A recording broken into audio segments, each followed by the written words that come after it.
All right, all right. Welcome back to the Military Retirement Podcast.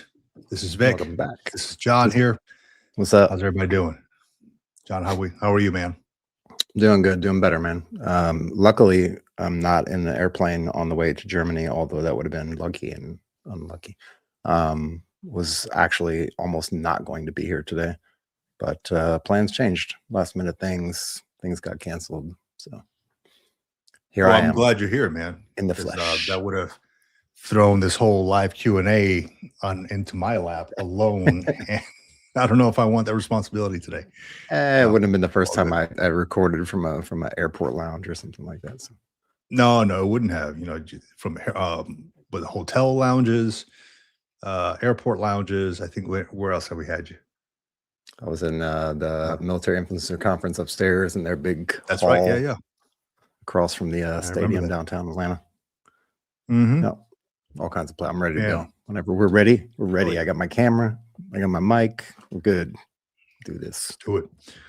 But yeah, man, today is, I was thinking about a topic for folks, something to keep everybody engaged. Let's talk together, and came across this one. Hey, live Q&A, and as you see it on the, let me see the thumbnail here, transition, military civilian transition, retirement and money.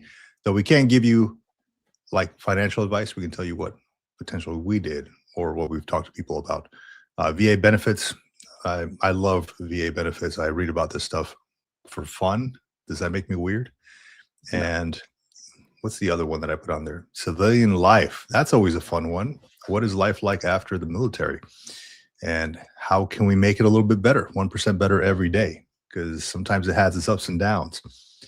And I'll tell you what, John, this week was an up and down week, or I guess it started down and up, right? Down and up week. And I shared it in one of my other live streams. Had a kind of a rough week at it. And this was all kind of internal, like going through my own mind, in my head. And I thought, you know what? I got to stop playing the victim here. And let's just move forward with what I've got, with what I know. And that's exactly what I did. I wrote down everything that was going on in my mind. And I said, let's get things done. Because I have a family. I'm a father, and I need to be that person, right, in their life. I can't be a freaking mess. So I got to hold it all together. So as we say, in the Marine Corps, adapt and overcome. Adapt, improvise, and overcome. So that's exactly what I did. Then it started going up, and then I got a text from a friend saying, "Hey, look, I'm getting promoted, and to Chief Warrant Officer 4. Can you make it to my promotion at Camp Pendleton?" I said, "Hell yeah, man, I'll be there." Great friend, known this guy for many years. We were Chief Warrant Officer 3s together. Finally he pinned on Chief Officer 4 over at 1 Meth. If anybody's familiar with Camp Pendleton, it's over at the Del Mar area, right in front of all the water there. They have, I think, 3rd Tracks is out there, amphibious assault battalions and all that stuff. Very nice place, and a lot of stuff gets done out there. So was able to go see him. Then randomly, as I'm sitting down talking to this dude next to me, he's like, "Hey, man, you look familiar." I'm like, "Oh, shit, okay." He's like, "Do you do like a military thing?" And I'm like online? I'm like, "Oh, yeah, I do. So I give him a card, and he's like, "Oh shit, man, this is cool. Whatever." We got to talking. He's about to retire as well. Master Sergeant, Marine Master Sergeant, I think. And then going into the Marine Corps Exchange, I saw some dude that, we connect with these people on LinkedIn and stuff and Facebook, and we don't really know them, but we just like see their posts and stuff. I happened to be walking in, and this dude looked familiar. And I'm like, And I pointed at him, and then he pointed at me, and we're like, just kind of stood there. And so sure enough, it was this guy, Dave, that I knew from LinkedIn, and also the Green Logbook, who, he jumps on and talks in the comments every so often. So was able to meet him and his wife, cool folks. I think he's a retired lieutenant colonel. She's a retired major. They live in Iowa or something. And they just happened to be there at the MCX as I was going over there to pick up a new mug. So that's the new mug right there. But yeah, small world, man. Small world, and things happen for a reason. And that kind of perked me up a little bit. Like, man, everybody is doing their own thing. My man is getting promoted over here. These folks are, they came into my life for a reason. He was talking nonstop about, the military retirement podcast and the green logbook. I'm like, all right, man, we got to double down on this thing, man. I can't wait for Sunday live stream so we can freaking talk about this stuff. It was great, man. Great week. Yeah, yeah. It's good to get that kind of feedback. It really is. I don't get those serendipitous moments as much over here. People don't recognize me out in town because everybody's Italian. So, but I do have a lot of conversations on the base, and a lot of people that I let know, like, yeah, we're doing this thing and blah blah blah. And Yeah. a lot of people are like, man, you guys need to keep this up. Like, whatever it is you're doing, just keep it up. Just keep doing it. it's Like, fun. it may be slow, it may be taking time, it may be a trudge, but eventually you're going to get to the point where you break velocity, and it's going to be something big. And I'm like, okay, cool. I like that. That's good, encouraging advice, and like to keep the momentum going. So that's why we keep coming here on Sundays with guests, without guests. We don't care. Like, we're here for the community. That's what we built this on. Oh yeah. We built it to take care of the veterans, to help them get across the finish line and get to salvation land known as civilian life. Maybe salvation land, maybe it's hell. It depends on how you look at it. But yeah, we're here to build a community, and that's what it's all about. And that's why we're here. We show up, and if it's 50 people, if it's 500 people, that's what we're here for. Yeah. I love that, man. It's all about the community. I love it. So real quick, going to the comments, we got Jason Beer. What's going on? It says, "What's up, you all? We all are good." Let me see what's going on. We'll be live. Oh shit, I'm reading my own freaking comment. Never mind. From the green logbook. The Navy cop. Yeah, right. Navy cop. What's going on? Morning, gents. Yep. 66T Love. Blessed Sunday. TGLB family. Yeah, absolutely. Blessed Sunday. Brian Hahn. That's a good buddy of mine. Brian Hahn. Morning, everyone. Lives not too far away. We meet up every so often for lunch, sometimes breakfast and some coffee. Good dude. Retired gunny. Awesome guy. Also using VRNE, by the way. My man is using VRNE, or he will be. So looking forward to it. Going to one of the top schools in San Diego, which is amazing. Welcome Black 2785. He's got a question for us. Is it possible to retire as an E7 and not work for the first 6 months, or is it a struggle? I would love to catch up on years of backlogs of things that I've missed. It's a great question, man. Great question. You want to take this one, John? Or I want to dive into it absolutely. real quick. Yes, it is. It's possible to retire as whatever your rank is, actually.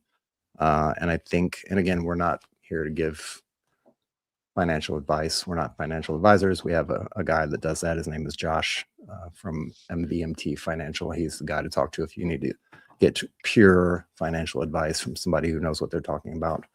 That's the guy. But yes, you can retire as an E7 and take the first 6 months off. Is it a struggle? It depends. And it depends why. Because if you're a year out, 2 years out, I don't know how long you are out, and you can let us know in the comments. Black 2785, just let us know in the comments any details if you want to get into it. But the ultimate answer is yes, you can. The precursor to that answer is you need to do your homework, and you need to prepare for that time when that time comes. If you want to take off the first 6 months, you have to prepare yourself for that, whether that's stacking up money, figuring out where your TSP is at and moving stuff around. If you've got other investments, if you've got other stuff that you can liquidate and downsize a little bit, because what you're going to end up doing is probably, if you don't want to go straight to work, you're going to have to downsize your budget a little bit. You're going to have to figure out what a budget looks like without all the extra perks of healthcare and dental and housing allowance and like all those things that you might get as a military service member. You can just take and delete all of those immediately. You will be covered with healthcare once you retire with TRICARE. If you're staying in the States, you should be good to go. If you're moving overseas, you will need a supplemental health care to be able to offset some of the stuff or going off post to do things. But ultimately, yes, you can. And the best way to do that is to, again, figure out your finances and get your debt down to zero. Downsize your finances, peel back, back your life up a little bit as far as spending and as far as what you spending within your needs, and then taking it from there. And you can. Again, we both retired as CW3s. That's a little bit more money. But I did the first 3 years without a job. First 3 years out the gate, and I'm not 100% VA rated either. So there's that. At the time, I was 10% VA rated. So barely scratching the surface of VA benefits and just a retiree check. And I was able to live fairly comfortably for the first 3 years. And that was a matter of peeling back my finances and slowing down on spending and reorganizing my life to understand that there's a whole lot of extra money that I would get being in active duty, and that I needed to live off a certain amount of money and pay bills and get everything down to zero. That would be my first step, looking in that direction. And you can absolutely do that. You can do it for years if you wanted to. I love that, man. Vic?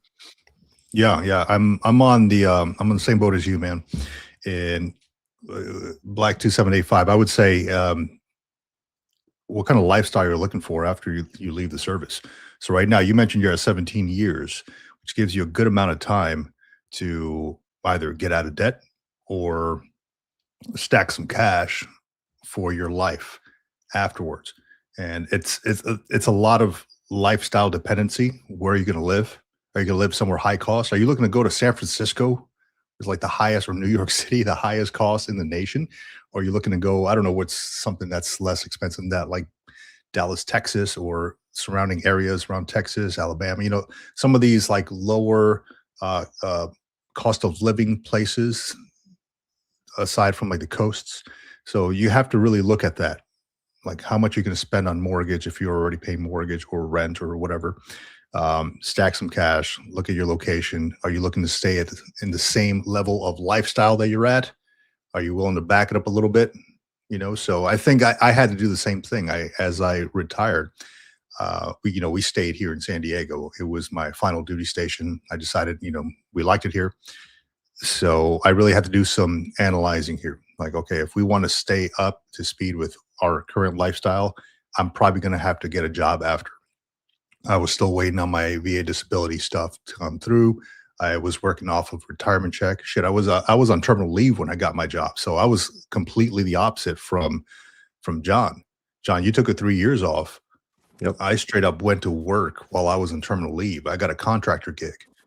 And because I just didn't know. I was like, I was stressing out. I got to figure out a way to provide for my family. In hindsight, I was perfectly set up to take a year or even 2 if I wanted to off of work completely. I will tell you that if you did that, you'd probably get bored. If you're anything like me. Yeah. I can't sit at the beach all day, man. So you would probably get bored. But yeah, to answer your question, yes, you can retire as an E7 and not work for 6 months. I know many E7s who have retired and have taken some time off because they have made good decisions in their life to allow them the opportunity to do that. Yeah. And I'll throw 2 more things on there. Actually, the very, if you go back in the catalog, it may be still up. I think we might have took it down, maybe still up. The very first person that I ever interviewed was one of my best friends, retired as an E7 from the Army, right around the same time that I retired out of the Army. And he lives in New York City, and New York City is super expensive, right? So I would say, yeah, location is for sure going to be a factor.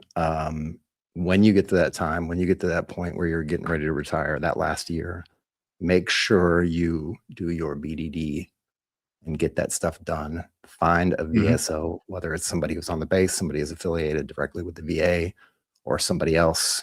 DAV is a good option. Vic used DAV when he got out. get your BDD process done, get it put in, make sure you go to the doc and check in on all the things that are bothering you, everything that you think is going to be something potentially harmful or something that you've put off not going to the doc to see, get it documented, do your BDD process. Because if you get all that done and you've got everything, got all your ducks in order, and you get rated at say 100% or even 90%, that's going to put you in a completely different financial situation than you would if you just had your retirement check. That's going to basically double what your retirement check is, maybe a little bit more than that. So that, and then the other thing I'll say real quick is just mindset, man. It's all about getting yourself mentally prepared for getting out of the military. You're at the T-3 year mark, and you've got plenty of time to sit down and start journaling, start writing, if you can do that. If it's something that interests you, take time off during the day to set aside 10 minutes, 20 minutes, 30 minutes to figure out some kind of meditation. It doesn't have to be meditation specifically, but it can be something that's meditative. So if you like doing drawing, if you like playing music, if you enjoy coding, if you enjoy taking walks with the dog, those kind of things, where you put your phone down and you actually focus on something else that's creative outlet or some kind of other outlet like that, where you can just focus your time, like get your mind prepared and start thinking about what was like, who wrote, this is a great question that I've pulled out of a book lately that I've been reading. And I love this question that this guy asks himself every time he comes across something that's quote unquote impossible or something that's set in stone and the rules have been written. He asks the question and basically says, who wrote the rule book that XYZ has to be this way, right? Or that this thing has to be done a certain way. So I would say, sit down, think about who wrote the rule book on why you can't live currently at your 17-year mark as if you were already retired. And I think that will get you, that kind of mental exercise will get you prepared for that day when you get your DD-214 and you go marching out of the personnel office and back to your car, and you'll feel a lot more comfortable. Your PTSD won't flare up and you'll be in a better position. I love that, man. Who said that that quote you just mentioned? Yeah, it's a guy named Danny Meyer. So I was reading one other book, Running Down a Dream. I think we might have talked about it, or I might have mentioned it to you. Yeah. Bill Gurley is the author of that book, and he listed a bunch of books that were kind of in line with his philosophy about figuring out your goals for your dreams and what you want to do and going after it, no matter what your age is. It was more geared towards like 20, 25-year-olds, but it applies to everybody. And he had mentioned Danny Meyer, who is a restaurateur in New York City, originally from St. Louis. He built a couple famous restaurants. He's the only restaurateur to have restaurants in the MoMA Museum in New York City right now. If you've ever heard of a small place called the Shake Shack, he's the guy that invented the Shake Shack based off of hamburger stands and custard joints in St. Louis and around St. Louis area. He took that idea and turned it into a Shake Shack. So, interesting. So interesting Danny Meyer's the guy. Yeah. Okay. Give me a second real quick. Let me close my blinds here. It's starting to blind me. Blinded. Blinded by the light. Something like a douche. All right. Never know the lyrics. I don't even know what they say. So, where was I? I was going to say something and I completely forgot. Because the damn song you just made me see, the ADHD, man. That's a real thing. Shiny squirrels. Shiny squirrels, dude. Yeah, that's a real thing, man. That's a big reason why I carry these green logbooks with me everywhere, or any logbook for that matter. I gotta write this stuff down. If I don't, this stuff just gone, disappears from the mind. Vaporized. Yeah, real quick, just go to the comments here. All Black 2785, man, you're definitely welcome, buddy. Anytime. If you have any other questions, shoot it our way, dude. We'll give you feedback on what we've heard. or personal feedback from what we've done. We both have heard a ton of stories from probably, hundreds of veterans at this point. Yeah. So, or military to civilian transition folks and veterans themselves. So we know what's happening. We're kind of in that world. Brian Hahn says a big factor to determine if you can live on your retirement pay is if your spouse is working. Very good.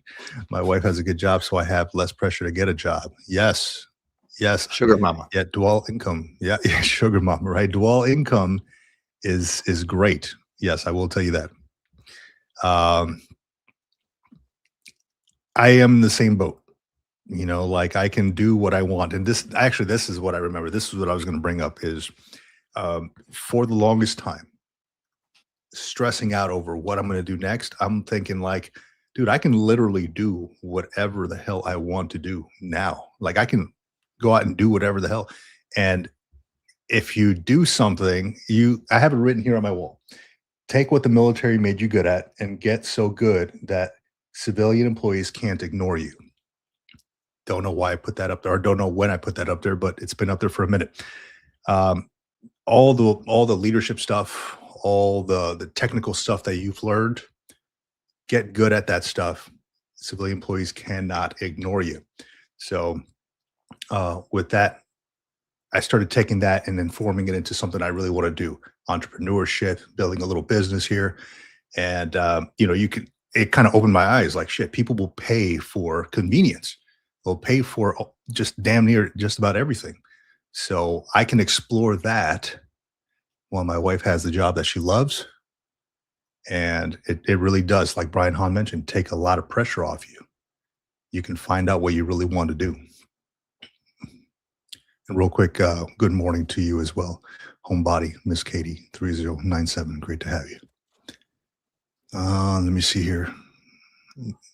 Russell Dixon, R1F. Nobody safer than a man holding U.S. savings bonds. All right. I don't know. I wish I could have an answer to that, man. Yeah, I don't know about Trenton Callahan from our Facebook side. Yeah, I love the canteen. Oh man, I appreciate it, man. I was at the Marine Corps Exchange. Like I said, I ran into that retired lieutenant colonel there from LinkedIn, and I happened to be just. I've been there so many times on Camp Pendleton, and I'm like, man, I always just drive by the MCX because you want to bypass traffic. It's a lot of traffic with folks getting off that base. It's a huge base. So this time around, I was like, you know what? I don't care about the traffic. Let me stop by and let me get some mugs. So for the show, right? So I grabbed this canteen cup mug. Pretty good little piece of gear there. Is that a metal one or is that ceramic? This is ceramic. I'm going to pull. Yeah, I do have my other canteen cup, the metal one that you hold, and it folds inside the little cover. I got to pull it out of the storage, man. But I really got to clean that thing too. That who knows who's had that. No, so I don't know where that cup's been. No, hell no, man. It gets handed down from generation to generation. It's got like all these people's names crossed out on it. But the thing is, it's gear adrift, right? There's a saying in the Marine Corps and the Navy, gear adrift is a gift. So when you find gear, it comes across your path, it's a gift. Acquire that stuff. Hold on to it. So gear adrift is a gift. So I appreciate it, Trenton Callahan there. 397 the Fresco too. I hope I'm saying that right. I feel like there should be a vowel somewhere in there. The Fresco. All right. All good. Good morning. Did you do the Skillbridge? That's a great question. I can get into that. May I? Should I? Sure. Absolutely. Okay. I did not do the Skillbridge. I lost that opportunity because I was working too hard at the end. Okay, good. So the Skillbridge, yes, I signed up for a Skillbridge with it was a fabrication company, manufacturing company, right? I was going to work on their design side. And I got approved for it, all that good stuff. Signed up for Skillbridge, of course. So I know the process, back when, I don't know if they narrowed the time frame now. Back when I signed up for it, it was you could do it up to 6 months, right? I only needed 3 months because I just that's what I felt comfortable with, and that's what was approved. So um, up, it was all good. I went and talked to the owner of the company, and we met, and we hit it off just right. Told him what my what he told me what his expectations are. I told him what I can provide, what I'm willing to learn, and I just loved everything about it. Right? You essentially design. I was designing signs for big like stadiums and stuff like that, right? Like, the Amway Center or whatever, you just design these signs for like marathons when there's races, things like that. And it was exciting. And I was supposed to start on a certain day. And I was emailing. I was like, hey, looking forward to starting. Is there anything else I need? And I essentially got ghosted. I called, spoke to whoever the lady, the assistant was, or whoever it was. I picked up the phone, asking to speak to the guy that I spoke with, that I met with, and he's in meetings, and he never called back. And the day before my Skillbridge was supposed to start, I'm like, look, I don't know, like I haven't been able to get a hold of you for like 2 weeks. Is this still going? Like, should I show up tomorrow? Ghosted, nothing. So I just didn't go. I'm like, well, it's been 2 weeks. Like I can't get a hold of the guy. I'm not going to make the drive all the way out there if I don't, if I'm not going to, he's not going to give me the time of day or anything. So this dude decides to, the day after I didn't show up, he calls me back. Like he calls my phone and says, hey, you didn't show up. So I'm going to have to report this to the command. And I'm like, okay, do what you got to do, dog. Because I got all the emails. I got all the shit saying that I'm trying to get a hold of you, and you completely ghosted me. So unfortunately, I was looking forward to this, but it didn't work out. In the end, it didn't work out. I went and talked to the XO about it and explained, I'm like, hey, I don't care that this guy's going to contact you, whatever. Just let me tell you what happened exactly, just so you guys, just so you guys are informed. Because I know the CO signed off on my crap. So that was my Skillbridge story. I got ghosted, man. It's not the same for everybody. Sometimes Skillbridge, you get in with good companies. There are companies out there. I don't recall the name of them, but they actually make you pay to get into their Skillbridge. Don't do that crap. It's supposed to. I'm coming across the name now. I'm not going to call them out here on the live stream, but they make you pay to get in there. I don't know if they changed it. I know it was like that at least last year when I heard people trying to get into it. So you got to buy some kind of a course in order to go through it, which shouldn't be that way, but there are some legit ones out there. If you're looking to get into the trades, if you're looking to get into different cohorts, Skillbridge is an amazing, amazing thing. Damn, I was ready to put some people on blast too. No, that's cool. Well, you know what? I would put them out there, but it's like one of 3 of the companies, and I'm like, I don't want to put the wrong one out there. So I'm like, which one is it? I'd have to do the research first. Yeah, it's all good. Yeah, I was just kidding. Yeah. We don't put people in corners. No, I don't want to put somebody on blast like that, man. Chris Goose, revved up like a deuce. Okay, so it's not like a douche. Okay, I got you. All these years, I've been saying the wrong thing, and I say it proudly too. I'm at like the bar. Like nobody corrects me. Since high school, every Navy cop is on my back too, man. Revved up like a deuce. Comparing energized to accelerating a 32 Ford Hot Rod Deuce Coupe. Had to look it up. Well, okay, the lyrics confused me. Back to the podcast. Yeah, I love that. Back to the show. And let's bring it back to center here. Center mass. All right. Good stuff. Good stuff. Charles Zimmerman. Hey, good to have you, buddy. Back in my day, My lead E6 retired after 16 years in the Navy, early retirement. Does the military still do 16 early retire? So that Don't I think that's think it called Terra, right? It was Terra? called Terra. Yeah. Think it doesn't apply anymore because I think I looked at it when I was sitting at the 16, 17-year mark. I had a friend who got out at 15 years. And at the time, like he was just so done with the Marine Corps. And he got out at 15 years. And when they offered the Terra, but then I looked at it, I think he got like 30% or something retirement. And I'm like, yeah, I don't know if that's worth it, man. Just push through another 5 years. So I don't know that Terra, they open it up sometimes.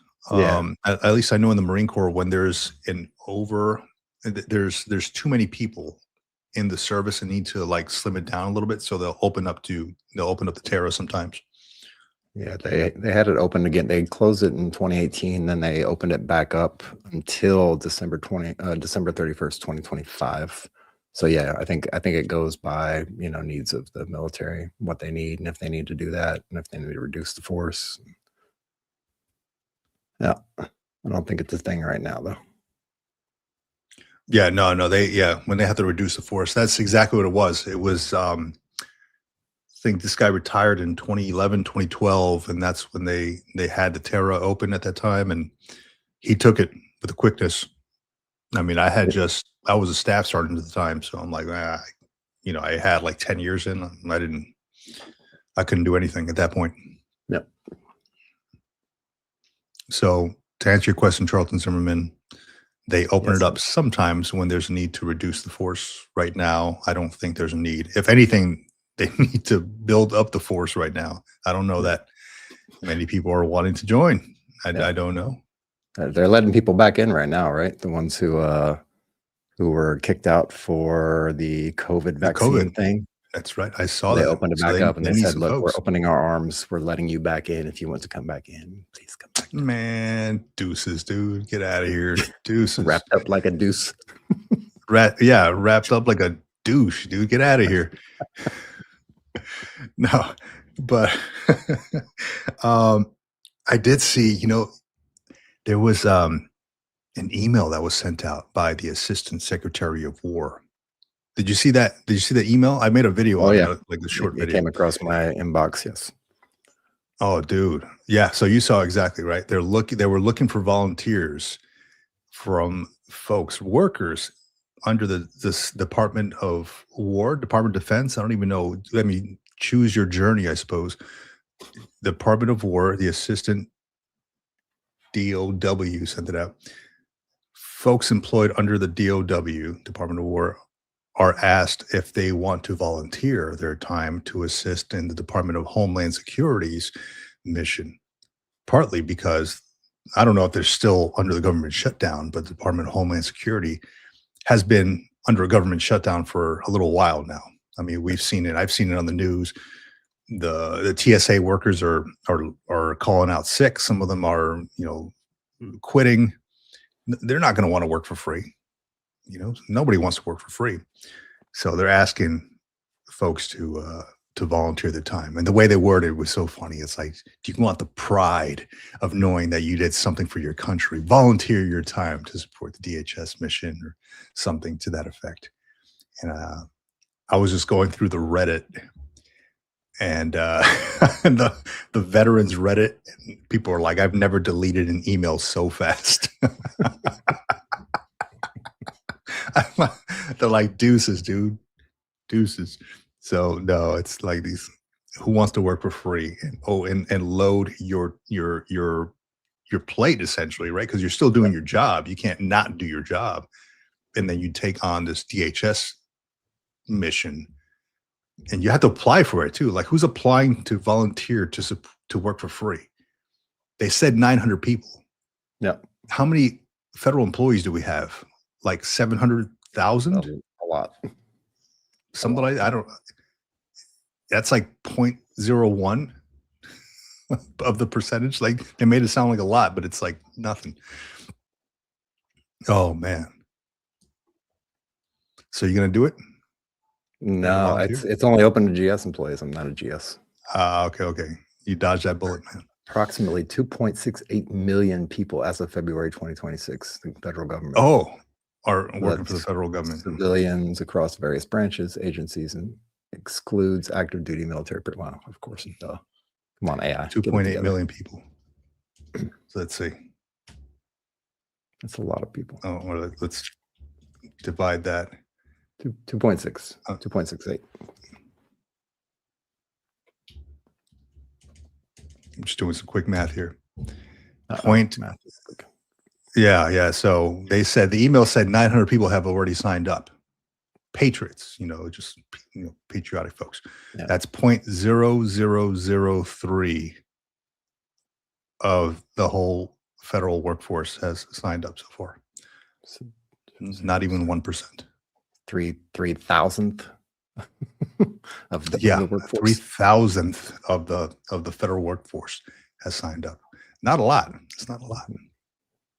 But hey, you know what? Maybe people out of the goodness of their heart want to put more hours in. That's more power to you.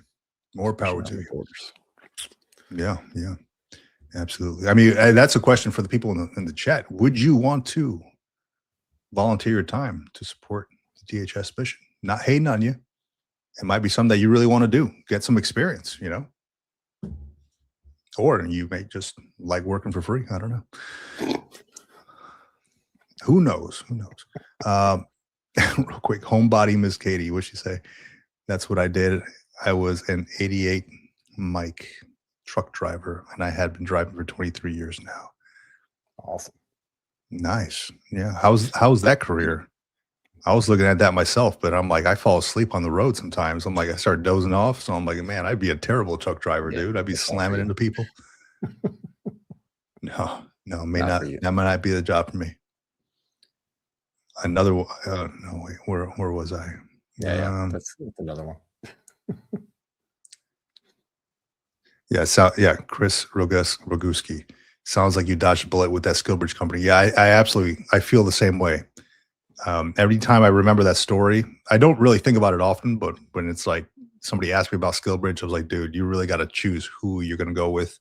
Make sure they're legit and keep up to speed or up to date with them via emails or phone calls or whatever, because shit changes. And yeah, I feel like I really dodged a bullet. It would have been cool though to do something like that. I wanted to shift into something like that, but it was like a sign fabrication company, but I was going to work in their whatever design area. Very techie type stuff with using CAD and all that, so it was pretty cool.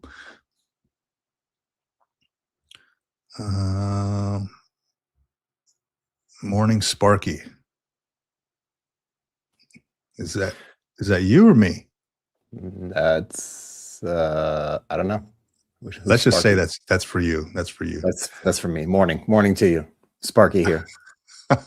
Roger that. Brian Hahn, Semper Fi. Brian Hahn, good to see you, buddy. Okay, we got another question here. It looks like doubling down on freedom. When you're retired, I'm working on a military transition project focused on mental domain as a business, not Skillbridge. Looking back, would you have paid a fee to be a part of a facilitated cohort? That's a good question. Depends. It really depends.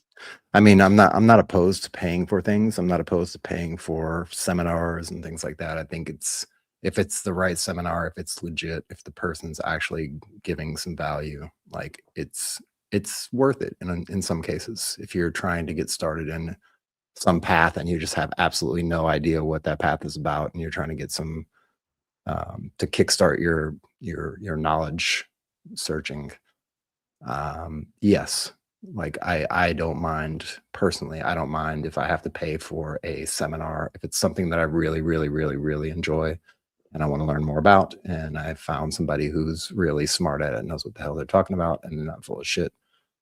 Yes, I would say I would pay for it if those boxes were checked. If not, just because, like, I think that sets a scary precedence that people can actually say, oh yeah, well, people were paying for this. So it's the same thing that happens with the VA claims, right? Somebody pays somebody for doing the work, and then somebody says, hey, we should make a company out of this. Let's start charging veterans, and we can actually charge them a whole lot of money. And then that becomes a precedence, and then that becomes the norm.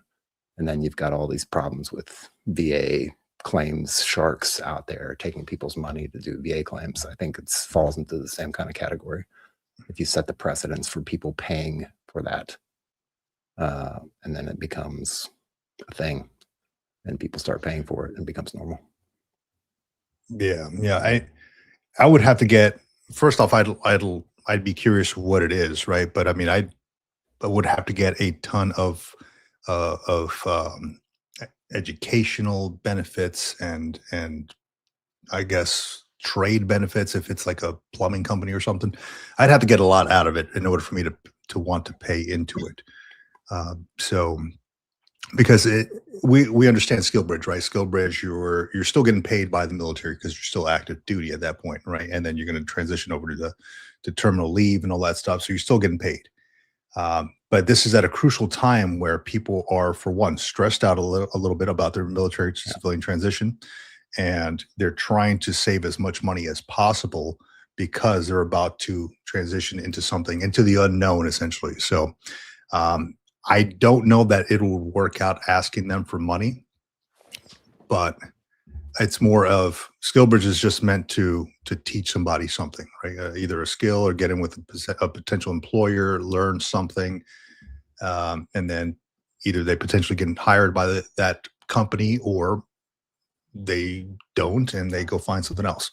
So, I mean, much luck to you if you start charging for that. Me personally, I don't know if I would pay for it. Depends on what it is. I'd have to get a ton of value out of it though, if I'm going to be paying for it. Yeah, I didn't even. Yeah, I missed the part about not being Skillbridge. I would throw another angle on this as far as like another perspective. I wish people would do it like the restaurant business, like these big restaurants and these big like 2-star, 3-star, 1-star Michelin restaurants and some of these other restaurants. Like if you get your foot in the door, they have a thing that they call a stage, where you basically just go and work for free for, I don't know, 6 weeks, 12 weeks, potentially longer.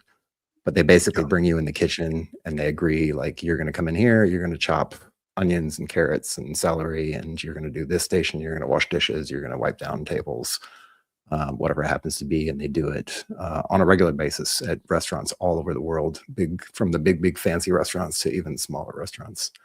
Yeah. And you can just go there, right? You can apply, usually have to apply through somebody to give you a recommendation. I wish companies would do that. I wish companies would be like, yeah, we have a 6-week program, a 12-week program. If we want to trade somebody from your company on a recommendation to have them come work for us under these terms and conditions for free.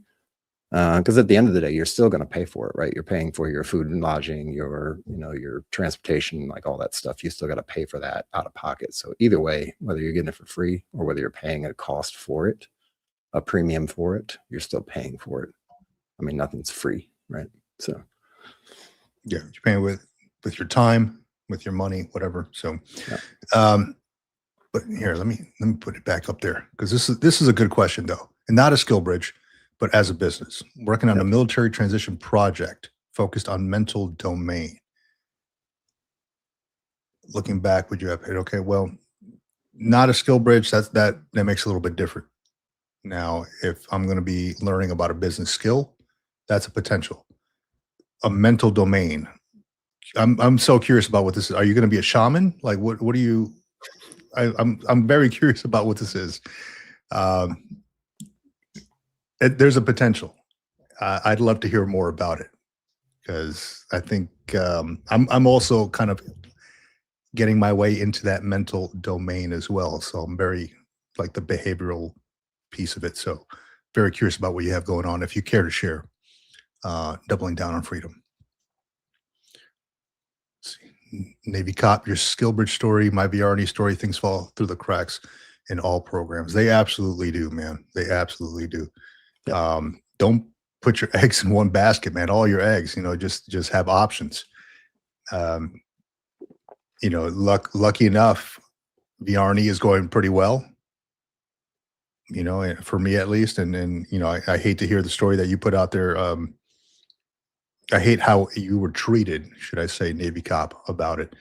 So, but yeah, they do fall through the cracks. You just have to either have a plan B or push forward, and I hate using that, like, push forward or push through, but that's essentially what it is, right? Like, you just got to find the next thing and just move on. It's not forever. It wasn't meant to be. If things don't work out for me, I just write it off. That wasn't part of my life story, and move on to the next thing. That's what it is. I think Russell Dixon here is a great example of Yep. moving forward and making big things happen, man. He says, I didn't pass the eighth grade and had a decent work career in the trades. Just saying. Yep. That's freaking success right there, brother. That Love really that. is. Yeah, I Yeah. love that. It goes to show you, like, it's not all about college or all that stuff. The trades are huge. If you think about, like, we've talked a lot about AI. We even had folks on here, like Kamo and all that, talk about AI, like veteran AI and all that stuff. AI is going to take over a whole lot of things that we do on a daily basis. But can it, like, add piping to your house, like as a plumber? I mean, it's going to take a while to get there. They're already doing like 3D printed homes and all that, but it's going to take a little while to get there. Are they going to be able to inspect your house, like the home inspector?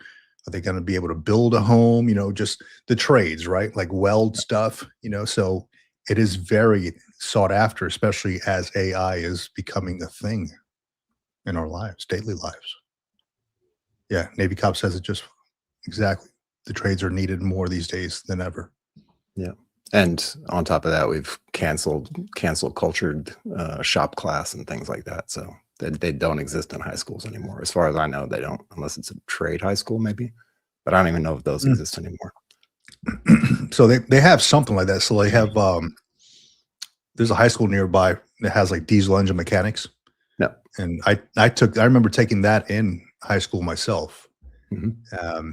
So I don't know why. They probably wanted the students to work on the freaking buses.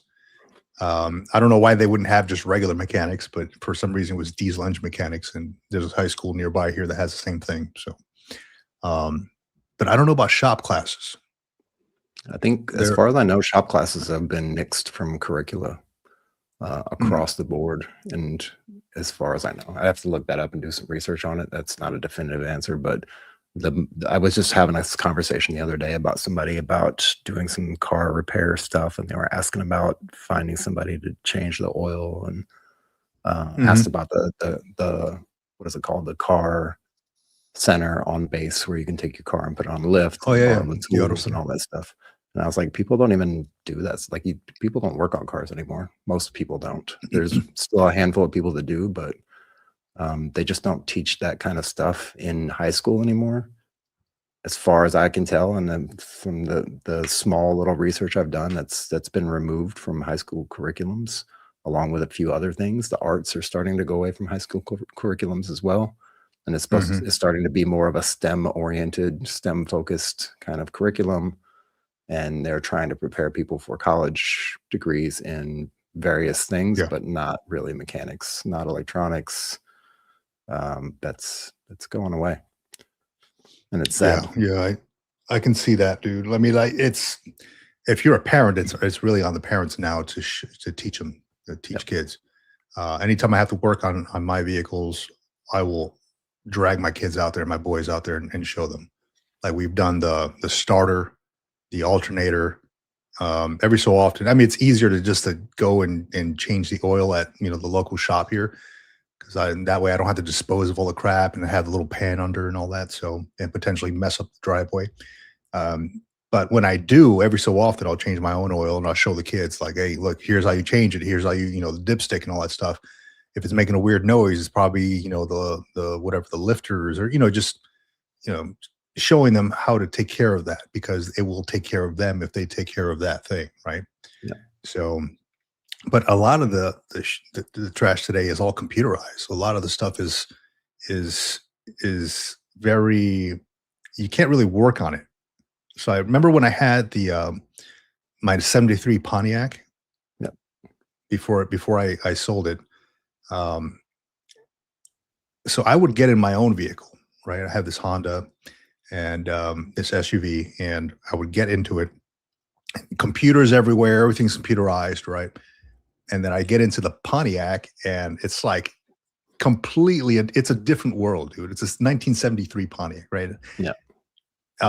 You can even like the gauges and all that stuff, like you can see it when it's like going down on gas. It'll like physically just like struggle to get back up and like go down. And, it's an old school thing, right? And I really enjoyed seeing that. Like they don't make that anymore. Everything's computerized, everything's run by a chip. So it's good to know, even like driving stick shift. It's good to know these things. Yeah. Right. So Absolutely. they don't really, I know they sell cars that are stick shift, but now like my car has like paddles. Yeah. I don't know. I've never used that trash. DVT 23 Tiger Nation. I'm joining in soon, leaving in less than a month. Any advice? Any advice? We're curious, 23 Tiger Nation. What are you talking about joining the service? Which branch are you joining?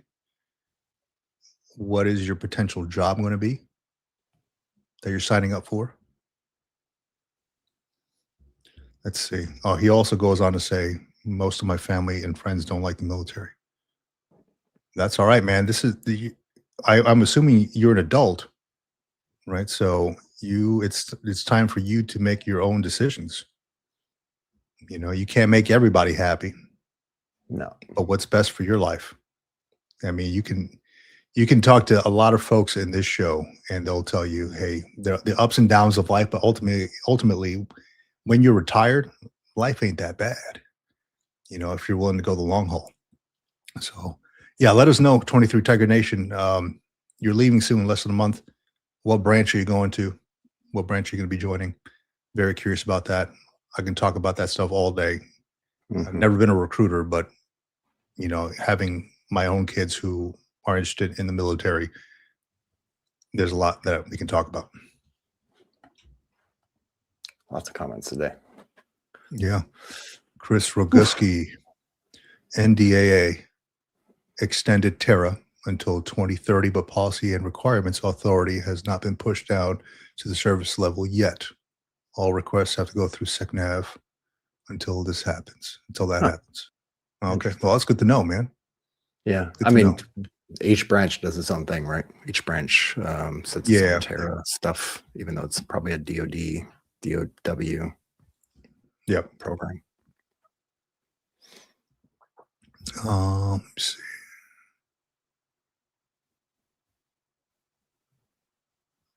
Charlton Zimmerman. Benny DeMarble, 8890. Good morning, everyone. Good morning, Benny DeMarble. Morning, Benny. Yeah, good to have you on the Military Retirement Podcast and the Green Logbook. I think we're sharing everywhere today. We're streaming on YouTube, both channels, the Green Logbook and the Military Retirement Podcast, on LinkedIn, on 3 channels on Facebook, 3 your channel, my channel, and the Military Retirement Podcast channel. So very good stuff. Jason Beer says it's a forever battle, VA disability compensation. Yeah, it can be. And I'll tell you, John, I have a friend, Air Force veteran, got out maybe 18 years ago, something like that. Never filed a claim. Does not have a rating. And just now is telling me, hey, look, you have this channel, man. Can you help me out? I'm like, well, maybe, depends on what it is, right? Yeah. He's like, look, man, I'm walking now, starting, got to get back in shape, and my legs starting to hurt. It's from this injury I had when I was in the Air Force, but I never went to medical for it. Like, what can I do?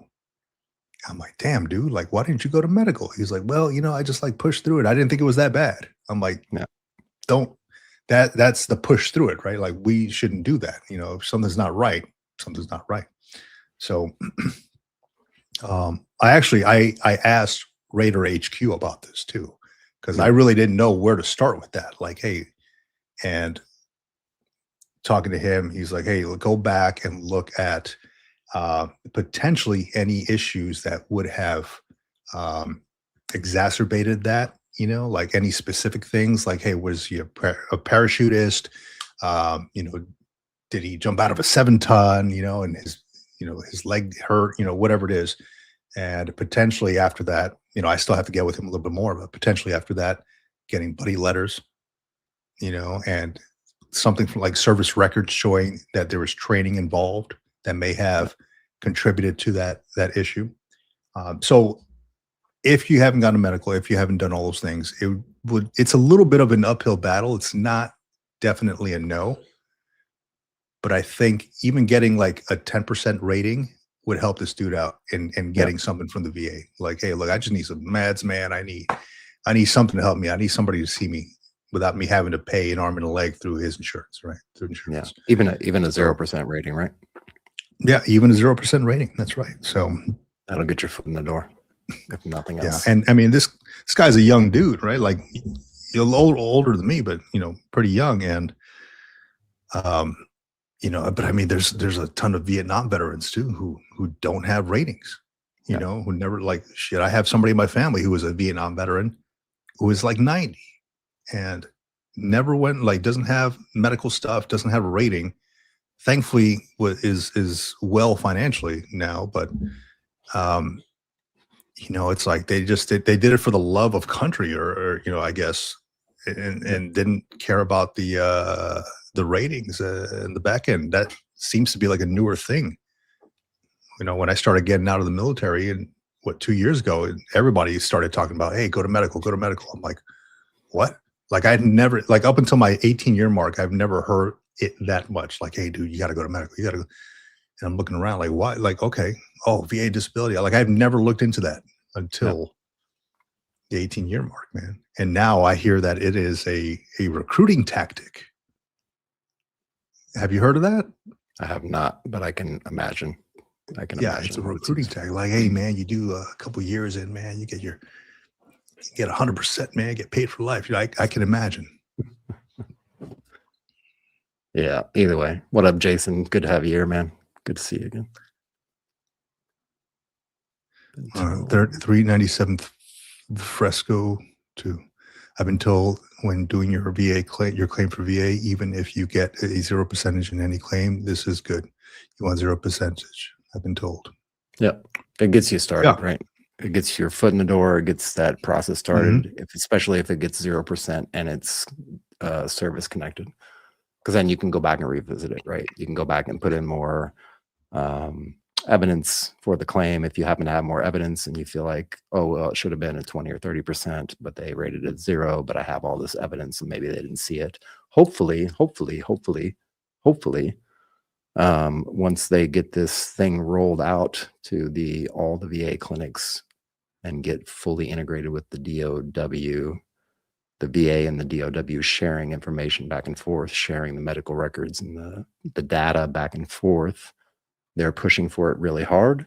I just saw something this week about it where they've got it in 6 locations, I believe. It's out mostly in the Northwest, so out in Navy Copland, and then they have one VA facility in Chicago where they have this thing rolled out. But once they get that rolled out, then they'll have all your records synced, hopefully, and that would be really good for people trying to get their stuff taken care of, because then they can just go directly into the records. They don't have to send you off for all these extra exams for stuff that you already got records for, and they can use that instead. But that's forthcoming. I think they said they're going to finish it by 2031, which makes me throw my hands up and wonder what the hell we're doing. Pushing a well-tested VA records, healthcare records system out, and they've been testing it for 18 months, 2 years. Now we've got till 2031 to wait. So it's quite a ways, man. I don't know why it takes so goddamn long, but quite a ways. Whatever, it's on the way. Hopefully that'll help out with things. Navy Cop said it well here. 0% rating on anything basically says the VA does agree that there is an issue, just not enough for a check. It can help you get services through over something you aren't rated for at all. Very well said, man. I appreciate that. Knowledge from the cop of the Navy. Let me see here. And I like this. Charles Zimmerman mentioned this the other day when I said, are you willing to volunteer your time? And his answer was, Navy, never again volunteer yourself. It's where the journey begins, man. Oh, man. Let's see what we got here. I like that. Egg of Famous. That's a great name, by the way. Reminder that both y'all exist and make a difference, just making people's day. Well, I appreciate that, man. Thanks, man. That's very, very good of you, Egg of Famous. And I love the name, and I love the profile photo of an egg. Have you ever heard of Gutenma? It's a Japanese No. Gudetama, I think Gudetama. So it's a funny Japanese cartoons are very funny to me, right? I watch a few of them, and Gudetama is this. It's called a lazy egg. It's a leg that just like lounges and shit. You know, just an egg yolk. You can look it up. It's freaking hilarious. Looking at it right now. Lazy I egg. have to Google this shit. Whenever you tell me, I have to Google it immediately. Yeah, my kids are very into anime and Japanese stuff, and you know, having lived out there too. So Gudetama, the lazy egg. That's a good piece of gear. Ronan Bruv, what's going on? Hey, y'all. What up, Ronan? What's going on, man? Ronan is he's the one that wants to start that VRNE channel, dude. Standing by to stand by, dude. I'm ready for that. That sounds like fun. Let's see here. Oh, okay, doubling down on freedom. Came up with the answer here. Think small mastermind group. Think small mastermind group focused on speeding the mental transition topics and process from the service lead by retired vet facilitators. Okay. Speeding the mental transition topics like military civilian transition topics, because it is a very like huge mental hit, so I can see that. Okay. Mental and emotional. Yeah, mental and emotional. So looking at that, thinking about it, I almost feel like this the military to civilian transition, that world is becoming very saturated. If you go on LinkedIn, it seems like there are nonprofits on top of nonprofits and people on top of other folks who are trying to do something like this.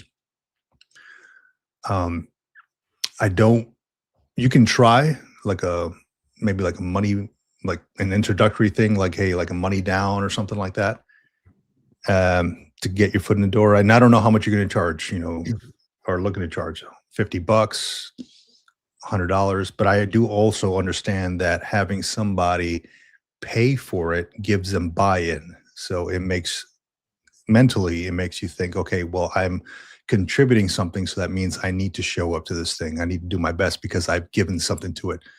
And maybe $10 doesn't cut it. Maybe 100, maybe 500 would make me feel like I need to show up. So it could be a good thing. Would I buy into it? Depends on the curriculum, depends on the value I would get out of it. But I'm very curious about how that would go. If you want to, shoot me an email, man. Curious about it. thegreenlogbook@gmail.com or info@militaryretirementpodcast.com. Yeah, and then the next comment, I mean, he's expanding a little bit. Drop your Substack in the chat, man. He says he's doing it for free. Set up a Substack, doing a blog. Yeah, drop it in the chat there, and also maybe Navy Cop will grab it and put it on his resource page if it's worthy of resourcefulness. The unsung veteran. That guy's cool, man. Go to his channel. That guy's Unsung Veterans got an awesome channel. He's doing that stuff too. Yeah. Talking to veterans and talking about their veteran journey, their military journey. Might already be on there, huh? Yeah, veterans join my podcast. Hell yeah, man. Yeah, I like that guy. He's cool. Navy Cop says, push through. It's what we do. I'm in a program now, VCP. What is VCP? Veterans Cop Program. That I may be able to get into a business incubator program that they offer as I progress through their standard employment training. Okay. I like that. Business incubator program. Yeah, let me know. What is VCP? I probably should know what that is. I'm sure I've come across that before. Veterans Career Program. Don't know. Okay, running Bravo. Yeah, taking it back. Yeah, no more shop, no home economics, etc. The things they should be teaching, they don't. Yeah, hey, you know what? And that is why if you're a parent, being involved in your kid's life is so important right now, because that they're cutting stuff out of the curriculum in schools, and it's up to the parents to pick up what they don't teach, where they left off. So if you're doing something, have your kids sit next to you and learn that stuff. That's how they acquire life skills. Honey Badger, greetings, all Hawaii watching. Aloha. What up, Honey Hawaii, Badger? man. Yeah, what up, Honey Badger? Honey Badger don't give a damn. Look at this crazy little fuck. He's just tearing his head off. Oh yeah, the video. I thought you were talking shit about Navy Cop. No. I can't stop laughing at that video. I can watch it 1,000,001 times. And Yeah, he's just like going on about shirt. his life. Oh, it's a good one. It's a good one. Amazing. Unsung Veteran says, I show my son how to change the oil last week. I gave him the alternative to change it himself or pay himself. Okay. That's good. That's good. Now, provided that your son is like not 3, that's cool. If your son is like 3 years old, pay for it your damn self, kid.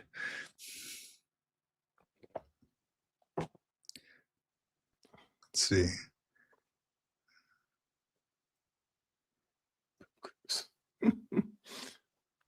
I have a 2019 Hyundai Tucson. No jokes. Damn. Yeah, I read that too fast because I had a whole lot of jokes there. And I can't change the rear brakes myself because the electronic brake control has to be disengaged by a tech. Otherwise, they won't engage it properly. It's a pain. Wow. Yeah, man. I'm telling you, it's all electronic stuff, dude. It's hard. It's hard now. Now they make it dependent for you to go back and get it checked. Dude, let me tell you something, dude. I've got one of my cars here in my driveway is a Subaru. Okay. And I was trying to, it has those little buttons where you can, engage the garage door opener, up top. I was trying to engage the garage door opener, and for some reason, it burned my freaking keyless entry. I cannot use my keyless entry. I don't know what happened. I had a guy come out here. He's like, and he took the keyless entry is behind in like the trunk, it has like the door that goes up. He had to take apart the whole thing because I just couldn't figure it out, man. I was looking at like YouTube videos and all that. And this dude, he's like, yeah, your keyless entry module or whatever is like burned. Like he opened it up, like the chip is burned. I was like, he's like, what'd you do to it? I go, I was trying to program the freaking garage door opener. Like that, it had nothing to do with keyless entry, dude. It still doesn't work. It fucking blew my mind, dude. Like how, that's it. How? I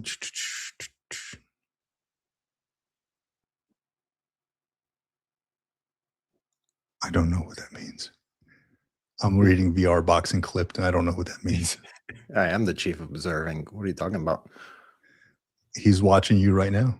It's because I sit so close to I'm trying to get another lens so I can get a wider angle and figure this thing out. Plus, yeah, I had one, and now I have a prompter so I can look directly at you and watch you and observe you. But now I have to use a smaller lens. I'm sorry. I apologize. No, all good, all good. Navy cops. Okay, VCP, Veterans Coaching Project. They host training cohorts that take vets through employment and business training, depending on the track you get into. I hadn't heard of it until I was invited to join. That's very cool, man. I hope everything goes well, dude. That's awesome. Awesome. So here's what I'm gonna do, John, really quick. I need to get a refill of my coffee. So just give me a few, like 2 minutes. You down to hold this? Be back in 5 minutes banner up? No. Yeah, I got you. No, yeah. You down to hold down the fort? Yeah, I got right back. Got it. Right. While Vic's gone, I can do what I want. Woo! Snow White, step off.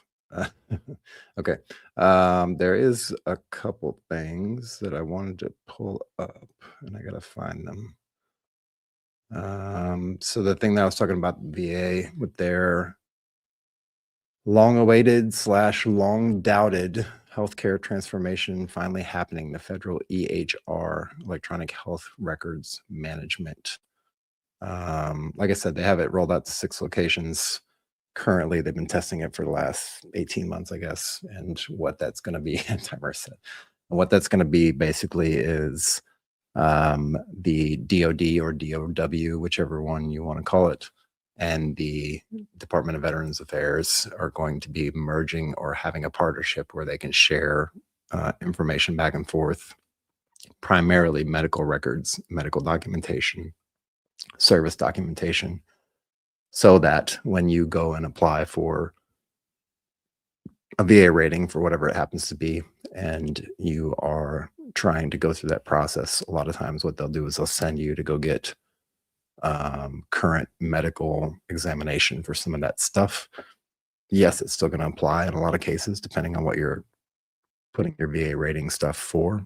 But in a lot of cases, if they have the documentation, say you're doing the BDD process, right? And the BDD process is really easy. So maybe that's not a great example, but the BDD process, essentially, they have access directly to your current medical records because you're still on active duty. What this kind of EHR thing is going to hopefully allow is for that type of synergy to happen so that you can then be out for 10 years or whatever and put in your first claim through the VA, and they'll be able to dig back and find your records and get access to that stuff. They've been talking about this since Trump took over again 2 years ago, from the very beginning, and they've been building this partnership over time. Not to mention the VA ramping up some of their electronic systems, electronic management of documentation and the systems that they have.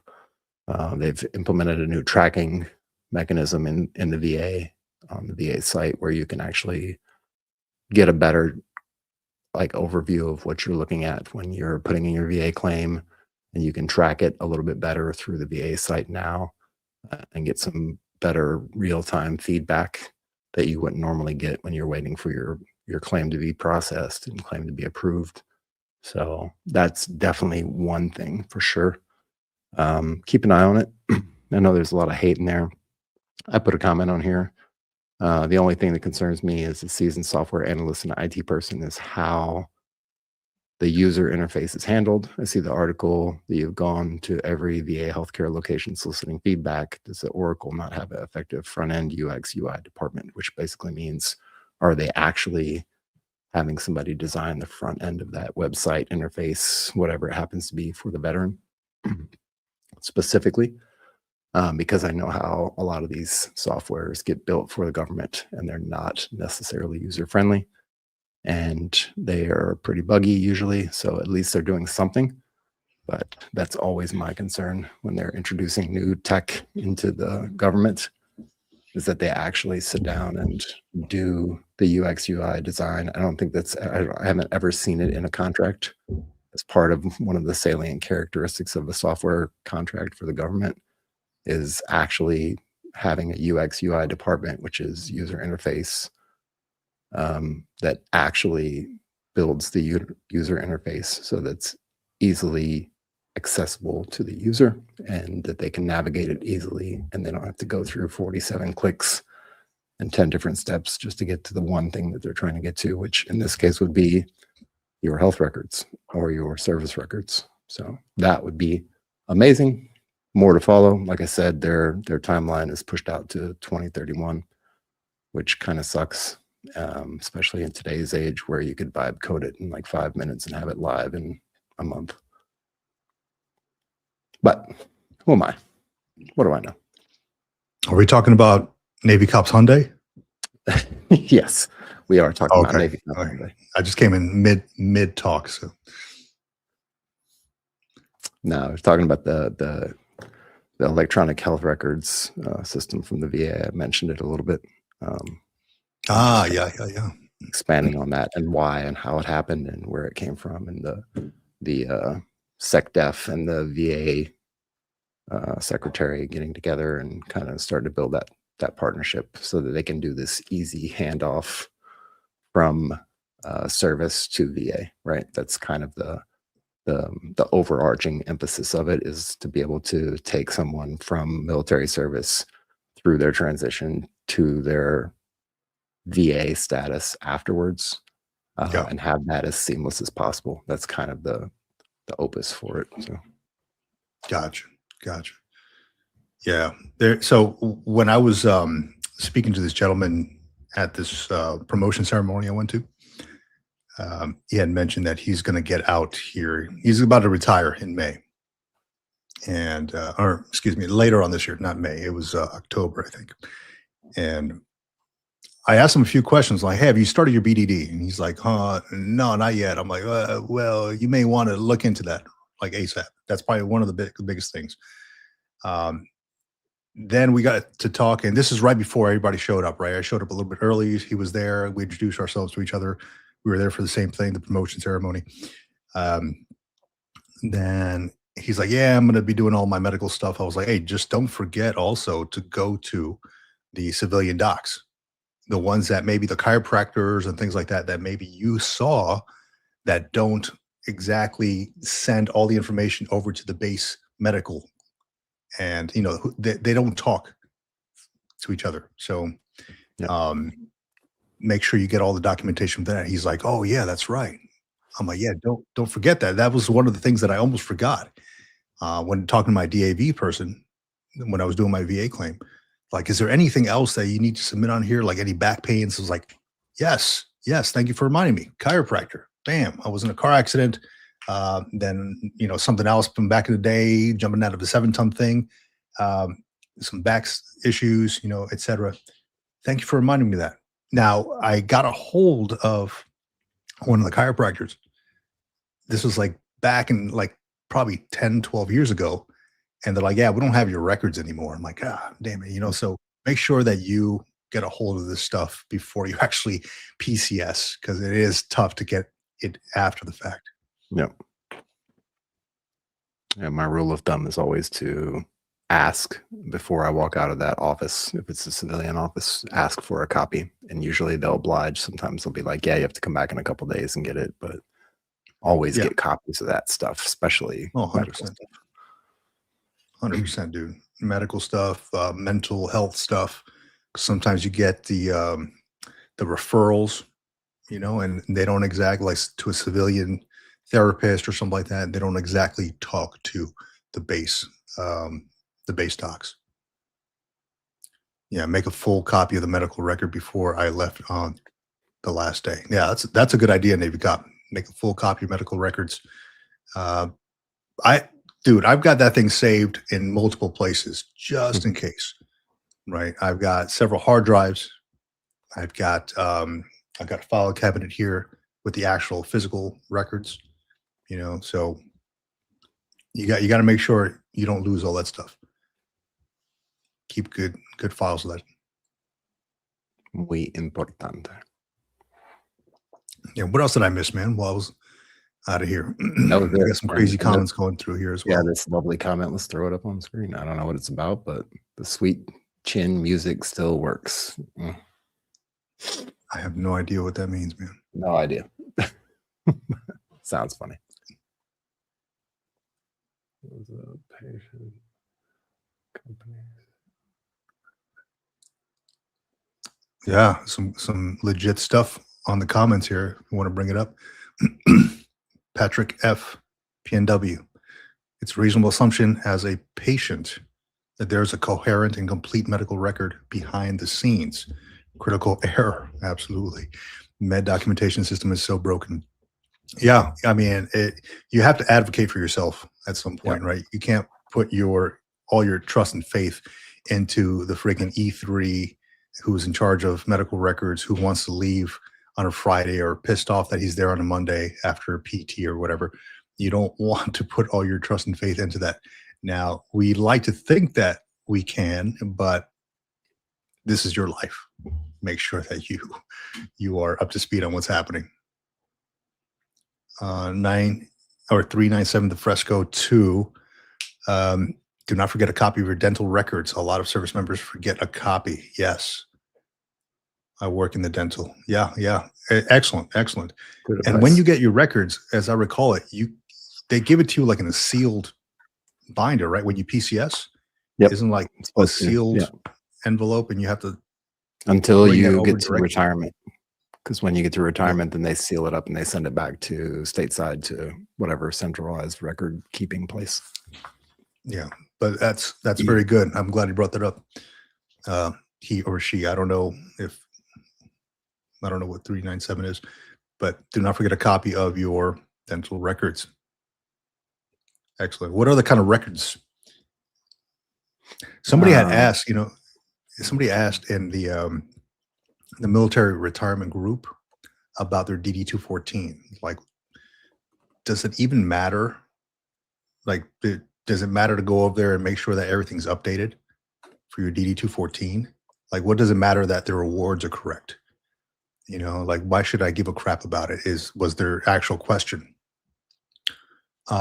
And there's a lot of feedback, like if they're looking for a federal position, federal job, if they have time deployed, there's a potential for some incentive there. I think it's for like leave hours. I was just looking at my SF50, and it said because I had time deployed, I get some kind of incentive. I can't recall what it was, but some kind of incentive for it. It might have been like 6 hours versus 4 hours of leave time, something like that. Yep. True so story. It matters to look at your DD-214, make sure all your records are correct. Yeah, and I mean, if you haven't, I think we you might have done a video on it as well. No, I'm pretty sure I did a video on it as well. But if you haven't yet, and I just did this the other day just for shits and giggles, just because, if you haven't downloaded your records, you can always go to millconnect.dmdc.osd.mil and log in there. Hopefully you have a CAC. If you don't, hopefully you have the other login. I forget what it's called now, but the way to log into this site, and this is where you set up your beneficiary information, you set up your DEER stuff, you can manage your proof of healthcare coverage and all that stuff. And you can also go in here and grab your military records, and you can get them all, like check all the boxes and have it send you a link. And then you can go to that link and download all your military records and stuff that you can have. If you don't have electronic copies already, you can get a comprehensive electronic copy from here as well. So, excellent. That's good to know, man. And I would say, make sure your DD-214 is good to go. Make sure that all your records are good. Make sure that your service stuff is good. I was just watching, as I normally do when I wind down in the evening, because school can take a toll, and then work and all that stuff. excuse me. Um, there's this dude on YouTube, and I really enjoy his videos because he goes and calls out people with stolen valor, right? That has been a thing. We all watch that. It comes up every so often. People with a stack of freaking ribbons, and they're like, "Damn, this dude had 9 Purple Hearts. Like, how are you still alive, dude? Like, crazy." No, and literally, this is what this guy was being like confronted about, saying that he had 9 Purple Hearts. So this guy's name, the YouTube channel is Don Shipley. Don Shipley, awesome dude. He's got a son. I can't remember, DJ, I think his name is. But this guy was a former Navy SEAL, an older guy, right? He's older. He's probably like in his 60s, and he goes around and he's like, people get a hold of this guy to say, "Hey, look, I came across this guy who's doing this. He did a public speaking gig, and he mentioned that he's a Navy SEAL, but I don't think he is. Can we look into that?" And this guy Don has this database of every Navy SEAL that there ever was. I think before 1967 or something like that, there were frogmen, and then they transitioned over to Navy SEALs, right? And he has this whole database, and he goes around the country just like, "Hey, where'd you serve? What'd you do?" And it's so uncomfortable that I love watching it, dude. It's like it makes me cringe just watching these people try to explain their service. Yeah. And the one yesterday I was watching, the guy was a storekeeper, second class, saying that he was he was promoted from E5 in the Navy to captain in the Navy.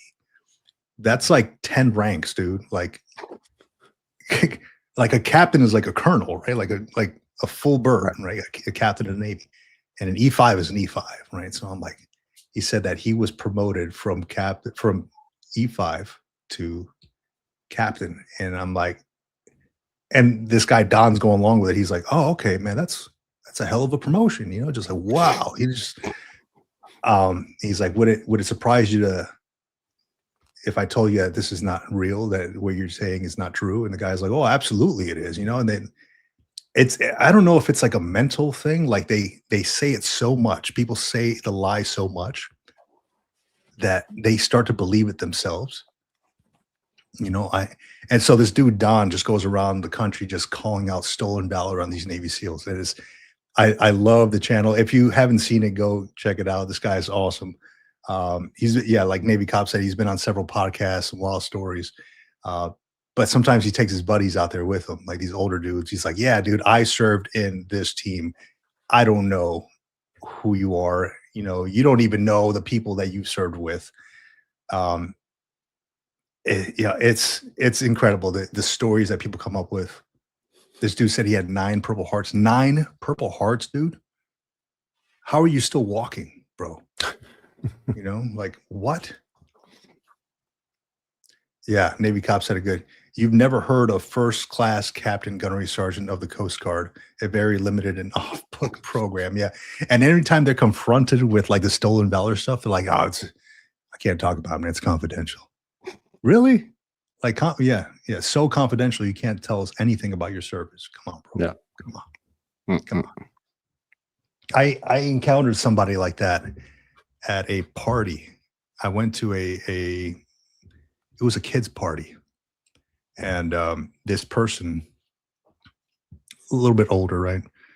Older than me, probably in their 60s, mentioned to me that they're like, "Oh, did you serve in?" The topic of military came up. Yeah. Something about like the helicopters overhead or something like that. And this person's like, "Oh, those are whatever." And I'm like, "Oh, actually they're CH 52s or whatever." Right? And then they're like, "Oh, yeah." I go, and she's like, did you serve?" It was a lady. "Did you serve in the military?" I was like, "Yeah. I was a Chief Warrant Officer 3 in the Marine Corps, and retired. This was like last year sometime." I was like, "Oh, retired last year." She's like, "Oh, okay, Chief Warrant Officer. Is that like like a lieutenant or something?" I was like, kind of. You're a specialist in the field, or whatever." She's like, "Oh, yeah. I was in college, and I was selected to go to become a Navy officer." I was like, "Oh, you were? Oh, that's cool. Like, you went to OCS and all that stuff, or where'd you go?" And she's like, "Oh, yeah, yeah. I didn't have to do all that stuff. That they gave me the rank."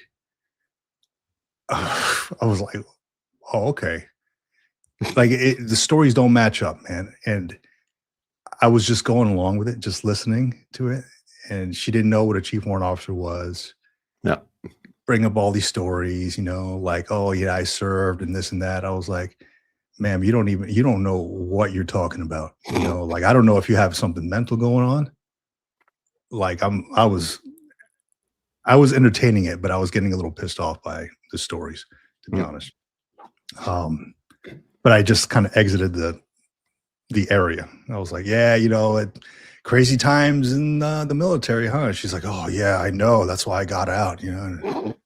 Oh, yeah, I'm sure. The stolen valor is real, man. People just get it in their mind that they did something, Yeah. and it's like, where does that come from? Like, you say it so often that it just stays in your mind. Like, even if you serve 4 years, be proud of that. Yeah. You don't have to make some shit up that you went from an E5 to what's a captain in 06? 06. Yeah. That's some hell of a jump, dude. Yeah. I got promoted I from could see E5 going the to other 06. direction, but not that direction. Yeah, yeah. That's it. That shit's crazy, dude. Insane. Yeah, and actually, quick mention if anybody hasn't heard already, Mhm. maybe just a quick salute and a quick mention to Chuck Norris, just passed away, honorary Marine, just passed away. Long life, martial arts master to the nth degree. Really, really good guy. I mean, I never met him in Air person. Force veteran too, wasn't he? Yep, Air Force veteran. And I think they said there's only like a handful of honorary Marines. It's like 30 of them, maybe, or 60 of them. I don't know. There's not a lot. There's not a lot of them. And he happened to be one of them. So, but yeah, shout out to Chuck Norris. Yeah, the Rest in man peace, was yeah, absolutely. Rest in peace, man. He was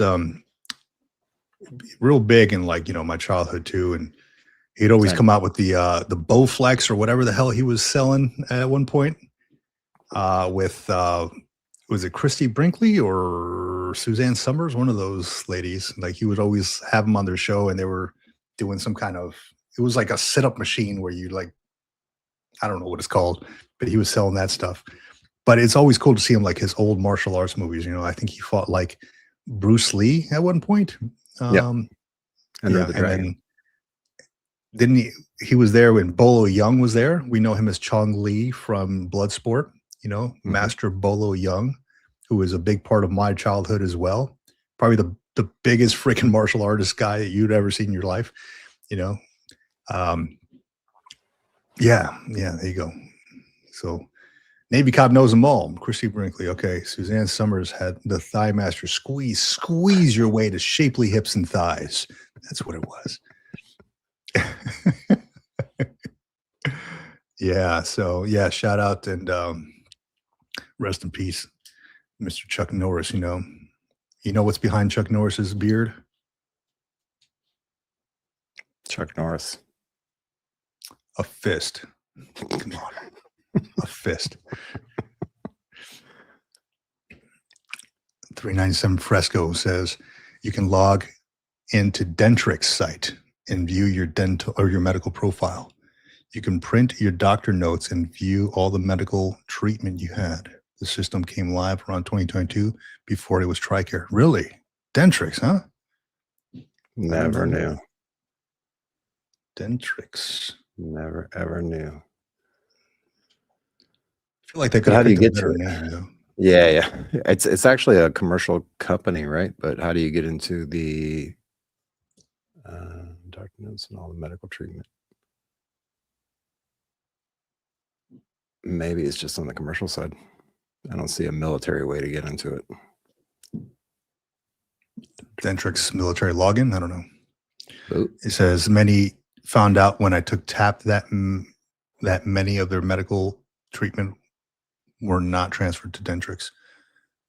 So Dentrix is the new system now. And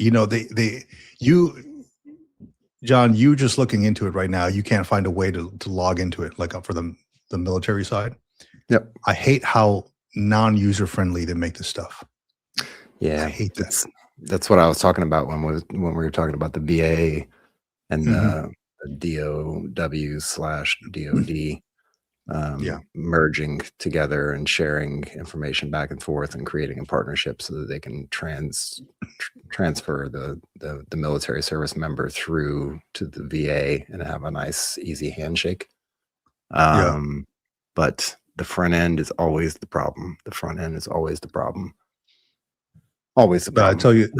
I'll tell you the VA has made an awesome app.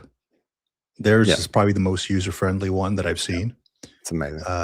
Yeah, you can go in there. You can message your doc, and they usually respond like in a day or so, depending on when you message them. You can check all your stuff, your payments, all that stuff, your VA disability stuff.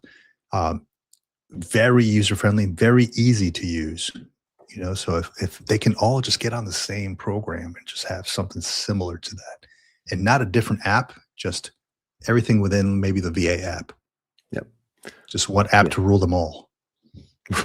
One app to rule. It would be nice. It would be really nice. Yeah. So what I'm looking at is Dentrix Enterprises, which is the commercial company, works within the DoD's new federal electronic health records system called MHS Genesis. I believe that's what we're referring to. And they're supporting dental care from initial injury to treatment facilities. Looks like through MHS Genesis is where you would access that they've integrated the Dentrix Enterprises dental medical records into the MHS. So MHS. Let me know if I'm wrong, DeFresco. Yeah, good stuff, man. Let me take this thing out of here. I can only have one headphone in at one time because I have to be aware of my surroundings at all times. So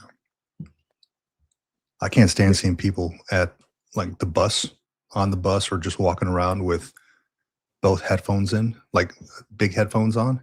Yeah. I'm like, how do you know like what's happening around you? You can't hear anything. You have to be aware of your surroundings, dude. Situational awareness. That transparency mode where you can actually hear stuff outside of your headphones and still hear the stuff No. inside of your headphones? No. Too much technology, dude. I just keep one out. Too much tech. Yeah, low. You know how it works. Low bid gets the contract. Low bid generally means cuts to services like user experience. So you get what you get. Yeah, I agree, man. That's what when we hear the term military grade, it wasn't until after I started like I became a contracting officer at one point. Yep. And then I started looking at what military grade actually means. And it is the lowest bidder, right? Like it's like, oh, military grade this, the military grade that. I'm like, yeah, you start looking at it a different way. That just means they're like making it at bare bones as possible. Air Force veteran with a question. Okay, I retired effective March 1. I filed my BDD sometime in September 2025 when I can expect a decision to be made. The application is still in step 5. I check my VA every couple of days. Okay, retired March 1st, BDD sometime in April or September 2025. Okay, September, what are we now? March. Retired, congratulations. Yeah, first, congratulations on the retirement. Not sure why it's taking that long. If you're, that's the day of your end of active service, right? The retirement, March 1st, not like the day of your terminal leave. And then you filed your BDD in September 2025. Got you. And are we talking March 1st, like that, just like this month, March 1st? Yeah, it would have to be this month, Yeah. right? Yeah. December, January. It's 6 months. And how many steps are there? I assume step 5 is one of the last steps, right? No, step 8, I believe, is the last step, if I remember correctly. and it can go back and forth, right? It doesn't just go to 5 and then go to 6 and then go to 7. It doesn't work like that. Like, it can go back and forth. It generally should be fairly quick. And let me see if I can pull this up because I don't remember what exactly it's called, but on the VA website, I don't know if it's on the app yet. I don't think it is, but on the VA website itself, I would go to the VA website and log into the VA website on your computer. And I would go in there and look because they have a new tracking tool that they just implemented. It should be live. As far as I know, it's live. I went and checked on it and it looked like it was live. But I don't have any active VA claims, so I can't really tell. But I would probably go to the VA website and see if you can find that tool. And I'm going to see if I can look it up real quick too as well. For tracking your VA claims in a better process. Yeah. So I will say they go pretty quick. And I'll tell you real quick my experience with the BDD. I got my VA rating 11 days after my end of active service. That's when they give me my percentage. I got to believe that they're backed up if that's taking you that long, because usually it's an expedited process. And unless you submitted something else supplemental that will probably back it up because they still have to review everything, I would expect it to move fairly quickly now that you are like fully retired. Yeah, he says terminal leave ended on February 1 or February 28th. Yep.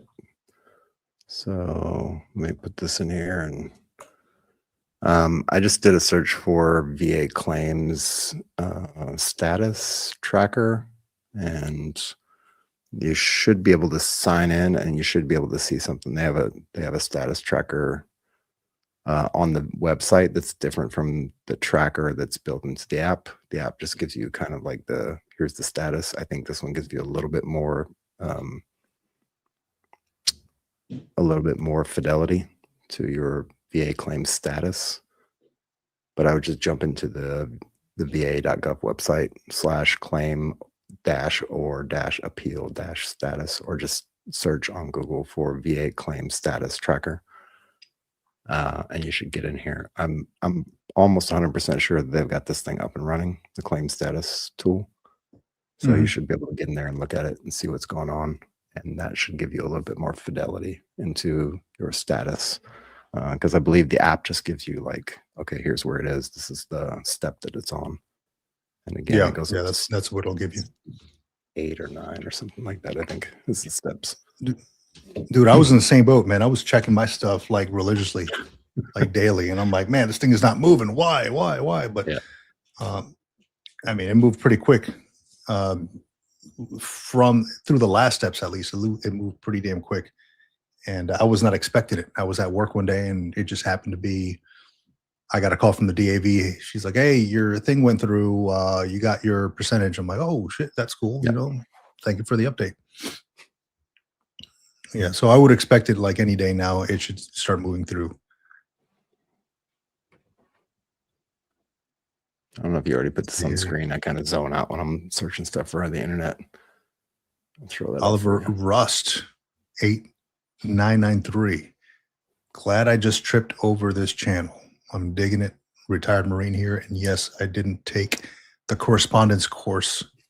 Thank you. Well, welcome, Semper Fi. Great to have you, Oliver Rust. Love that. Yeah, Navy Cop mentioned it too. Like, it can roll through steps 4 through 6 randomly, depending on evidence collection and such. There's no real timeline these days, so things have processed faster than they have in the past.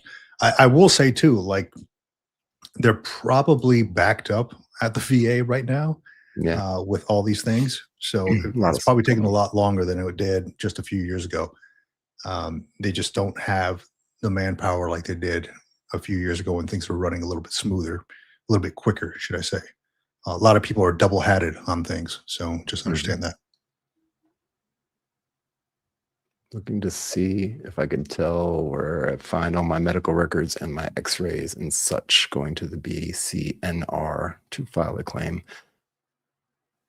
The best place, Tony, is to go to a military medical facility and go take your little ID card up there and say, hey, look, I need a copy of all my medical records and all my x-rays and all my scans and everything.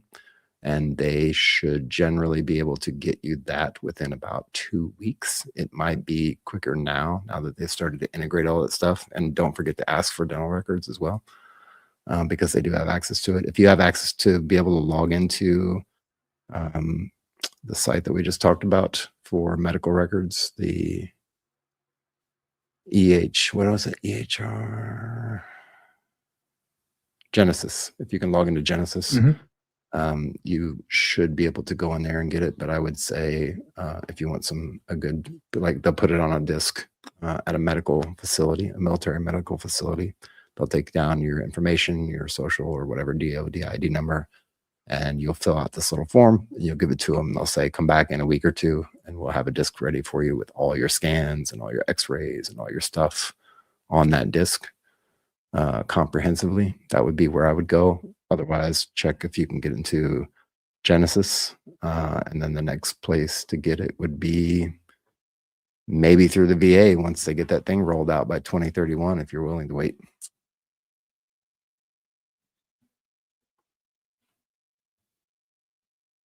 There we go.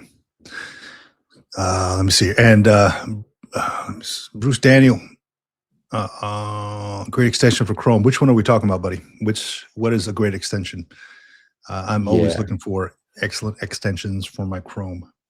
Yeah, they have that VA checker thing. When I did the search for it, they have a Chrome extension. Yep.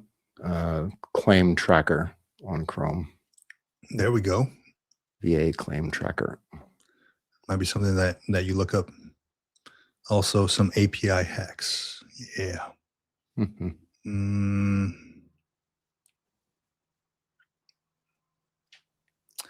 says, Tony Slaughter says, I don't have an ID card.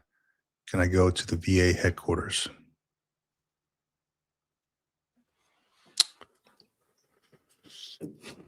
If he had,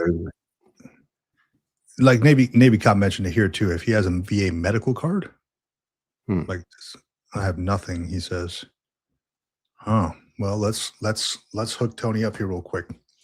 Let's check it out on the spot." Let me go back to his first question here. Request VA medical records. Yeah, but that's going to give you just your VA stuff, right? That's not going to give you all your military records. Yeah, request military records.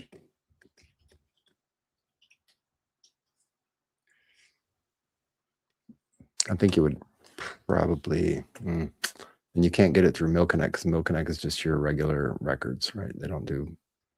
Okay. Right. Let me get my CAC and plug it in real quick, and I'm going to log into MilConnect and see what I can get. So here's what I'm on here real quick. Request your military service records, types of information you can get. I'm looking down here, your medical and health records. Okay. How to request your records from the National Archives. So chances are, Tony Slaughter, if you left the service quite some time ago, chances are they've submitted them to the National Archives. I think the records management pub says 3 years after the last, there's a date attached to them, right? So 3 years after whatever that date is, they have to submit it to the National Archives, according to the records management for Navy and Marine Corps. I don't know what service you were in, but you can request it online, make a new request through this link, takes you to the archives, make a new request, etc. This is probably one of the routes I would go. Let's see, make a new request. eVetRex, sign in with ID.me, then you would have to sign in with that. So, okay, you left in 2005. Well, I mean, I don't, it doesn't have a timeline on here. I don't think that would matter. You have to fill out the National Archives request form.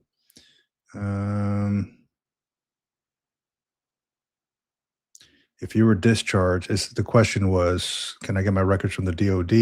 If you were discharged after any of the dates, you can request your records from the DOD through Mill Connect website.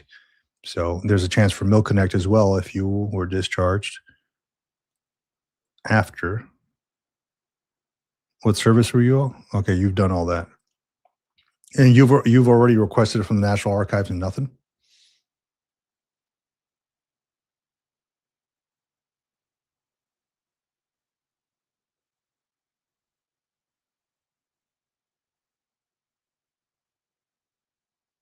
Hmm. There's got to be a number on here. You should be able to call them up and ask them. It went to Manpower. Okay.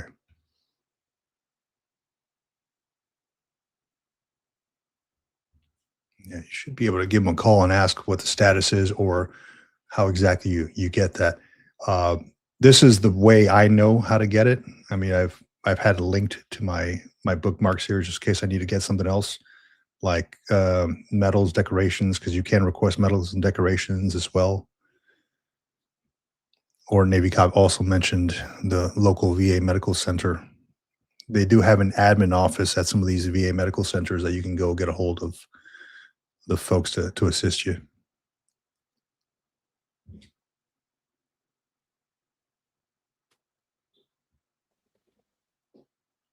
So yeah, it can be if you don't have your records, it can be a bit of a process. Just like Tony Slaughter mentioned, it's always busy, Yep. kind of hard to get a hold of somebody after the fact. And I like the idea. I like the comment that Navy Cop put up here, local VA medical center, because a lot of VAs have that administrative center, right? I know Tony Slaughter is not the only one who has come across that trying to request medical records that from his time in the military. There has to be a process in place, and I'm sure that you would get a clear cut answer from somebody at the VA.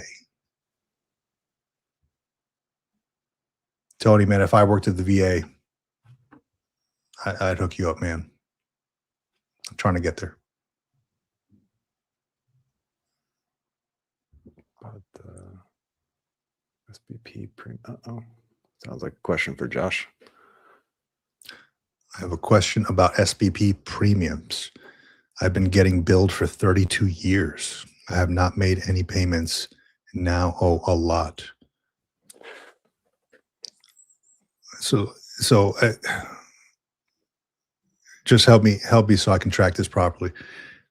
So as I know it, and it's 32 years, so it might have been a little bit different. SBP comes straight out of your retirement. Should be allotment, yeah. Yeah, so it comes straight out of there. They never asked me to do like a direct deposit or anything like that. It would just come straight before I even get paid. And they already removed that. And you have not made any payments on it. Now you owe a lot. Over 32 years? I mean, yeah, that I'm just going to do some quick math here to see what I would owe for 32 years, man. While we look that up.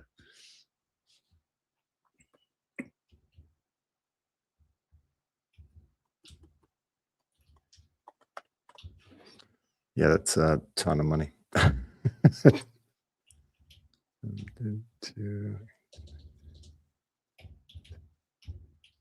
mean, yeah, if you just do the premium math, right? Let's just call it. That's six. Yeah, that's six figures right there, man. Yeah, let's just call it 250 a month, just generically times 12 times, what do you say, 32? 32 years, yeah. Yeah, it's a nice chunk of change. Yeah, and well, very strange. That's something I'd have to look up, man. As far as, I don't know how they kept you on there. Like, did you know about it? I don't know how they kept you on there covered without receiving payment for 32 years. And was taken from military retirement and got Yeah. VA pay. That's something. Yeah, that's probably a good question for Josh. You know, Josh from MVMT Financial. Like, he knows a lot about SPPS. I'm trying to get out of SPP. So that I'm in a different boat there because I don't need it. I'm within that time frame. But man, 32 years of SPP. Let me do some quick. And 30 years is not the max. It goes until you leave the earth, right? I would think so. I don't think there's a max on it. Maximum contribution. Pay, annually 55%. Looking it up here. Yep. Annually coverage for retired pay. You have like a missed deduction, a change in beneficiary status. I'm just looking that up real quick. It says one of those things, or a correction or administrative error. SPP coverage remains active until the plan is paid up. 360 payments, age 70, or the beneficiary is no longer eligible, such as children aging out.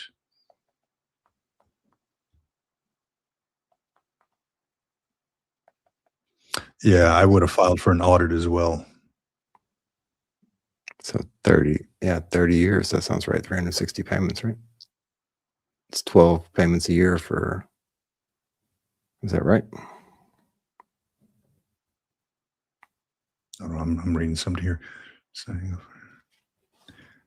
So that's the thing with the SPP is, man, like they kind of spring it on you when you go to pick up the DD 214. Like, hey, make a life decision right now. Right. And a lot of people don't realize. And it's so freaking hard to get out of it. Like you can't, there's only certain times where you can get out of the SPP. And a lot of times they don't tell you those times. No, hell no. So for anybody out there listening, there's only certain times you can get out of the SPP.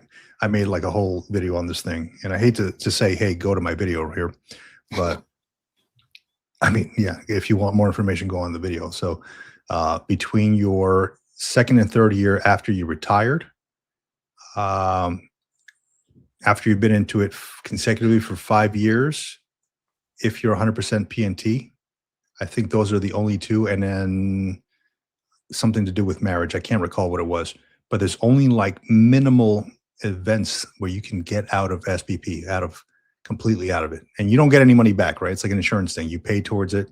You're covered during that time. You don't get that money back. Or you don't opt into SPP when you go to pick up your DD 214. And you'll find that a lot of times SPP is more expensive than your actual life insurance. I found that out. So that's why I'm like, $1 million policy is less expensive than freaking SPP. That's going to pay your next of kin or your spouse or whatever. What is it, like $1,500 a month? So if you want that peace of mind, that's all good. However, it gets expensive, and you could potentially get a lump sum versus just $1,500 a month potentially. So is it a good deal? I don't know. I mean, I think it saves the government money. Because how long are you going to live? How long is your next of kin going to live, really? And they're getting paid $1,500 a month, but yet you're paying into this thing.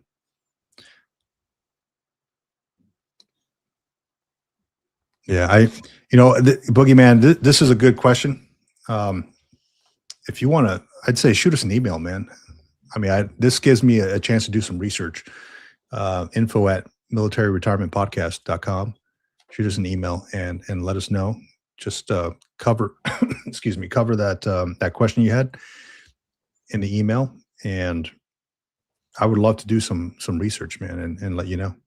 Yeah, we could circle Josh in on it too and see if he's got any insights on it. Yeah, so Josh is from Movement Financial. He's a financial strategist, and he knows a lot about SPP. I know how to get out of it. He's the one that kind of knows everything else. So good question, though. Yeah, shoot us an email. It costs you 3 times as much when you have lost income. Makes no sense. Yeah. Morning, Raider. Raider HQ, good morning or evening, gentlemen. Hey, good morning to you. It's 10 o'clock for me. So good morning to you. Oh, email is info@militaryretirementpodcast.com. Drop it in the chat. Yeah, if you could, please. Thank you. There you go. Boom, boom, boom, boom, boom. Yeah, it'll give us a chance to do some research on this, man. I love doing the research anyway. It makes me smarter, and if I can help somebody else out doing it, if we can help somebody else doing it, and doing the research, why not? Why not? What else I got? What else I had to do? Research. What are the questions we got? We had let me see here. Where the hell did I save that thing?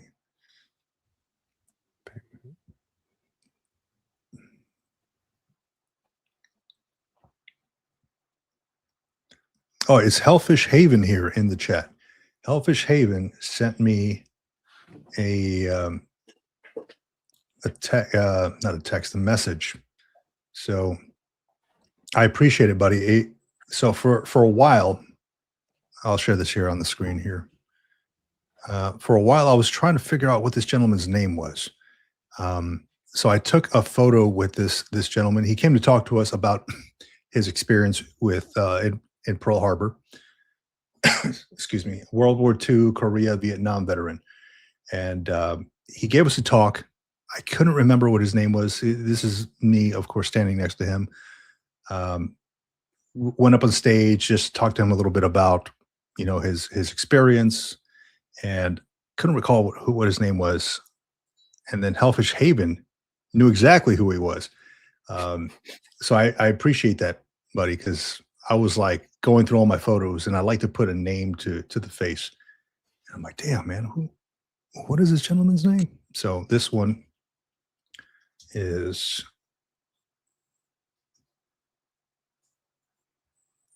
his name is retired Marine Corps Major Billy Hall. Billy Hall. So great dude, great experience, crazy experiences, but great talk. Really appreciate that.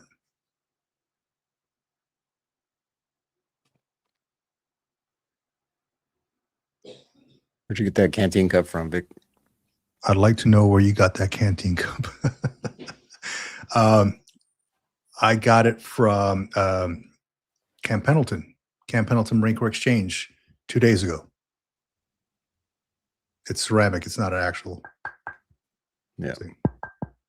Yeah. So I was over in Camp Pendleton over at 1MEF about 2 days ago to see a friend get promoted to Chief Warrant Officer 4. A very good friend of mine. Love having folks like that in my circle. And then sure enough, I always pass by the exchange, right? It's like right by the Naval Hospital as soon as you come on base. And I was exiting the base, and I'm like, you know what? Let me stop by over there. Let me go get a cup. And I grabbed a Chief Warrant Officer 3 mug, and I grabbed one of these. So very good piece of gear, man. Kind of awkward to hold though. It looks awkward to hold. Yeah, it is. It's like, I mean, it's probably about the size of a regular canteen, but yeah, they didn't have the officer one. They only had the enlisted gold one. So I figured I was enlisted at one point. Why not? But they didn't have the officer one. So all good. But yeah, Camp Pendleton Marine Corps Exchange. You can get them there. I think they're like $20 or something. Not sponsored. And of course, tax-free. Not sponsored. Yeah. But it's tax-free, right? That's why you go to the exchange. It's all tax-free. That's right. It's awesome. Tax. It's great to get like high-end electronics at the exchange. You don't have to pay the extra taxes for it. Yeah, great. Tony Slaughter. I appreciate it, man. Are you saying that I look old now? Because that was only like 2 years ago, but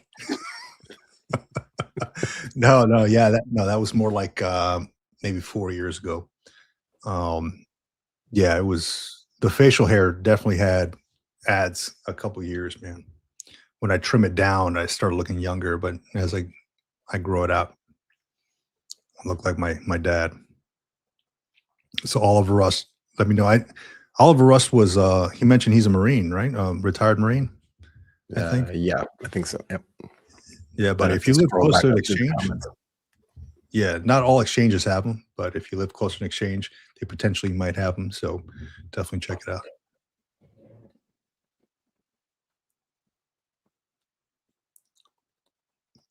I'm reading this comment here. I don't know, man. I went to the military and I feel like a winner. I feel like a winner just responding to that comment. I feel great. So thank you for that, buddy. Mac Dude, I have a question. What is your question, Mac Dude 04? You'll be happy to know, Vic. I've checked on the internet to make sure this is actually legit. Stolen Valor? What is it? Well, almost stolen valor. Give this a wait for Tell it. me. Do tell, man. Do tell. Don't keep me in suspense, dude. I got you, man. It's coming right. Wait for it. Wait for it. Waiting. Hell yeah. Devil Dog. How much are they online? $27.95. All right. Devil Dog Depot is good to go. They also carry, or they did carry at one point, undercover clips. So good stuff. But yeah, there you go. That's where you can get it, I guess. Hold on, not sponsored though. So not sponsored by Devil Dog Depot. We'll have to get a hold of Devil Dog Depot and let them know we should be sponsored by them. Should be sponsored by them. All right, Mac Dude. If you're already PNT, but things you have service connected, is it worth it to seek a higher percentage? A higher percentage, PNT. Curious what the percentage is. Yeah, and you don't have to tell us if you don't want to. I mean, no, definitely not. Personally, if I was sitting at 100% PNT, and I'm just going to assume that it is, I need a beard. I don't think I would tickle the bear, as they call it. How do they say it? Tickle the bear, poke the bear? Poke the bear. Yeah. I don't know that I would either, man. Especially right now. SMKs are a different thing, I believe. Right. Exactly. SMKs are different. Like, so if there's any kind of loss of limbs, yeah, things like that, you can go down the SMK list. That's a different thing. But I mean, if you're sitting at 100% PNT, I wouldn't. Now, yeah. Example, foot pain is now 30%, which contributes to the PNT, but foot pain is worse now. But you can still get seen for your foot pain, right? Mm-hmm. I mean, you have a rating. You can go to the doc and to the VA and have it seen. Now, I will say, I would not, if I was sitting at 100% PNT, I don't know that there's any reason that I would seek a higher percentage, because then you open yourself up to reevaluations. I've always been told that, and that's what I believe. If I was 100% PNT, I probably wouldn't do it.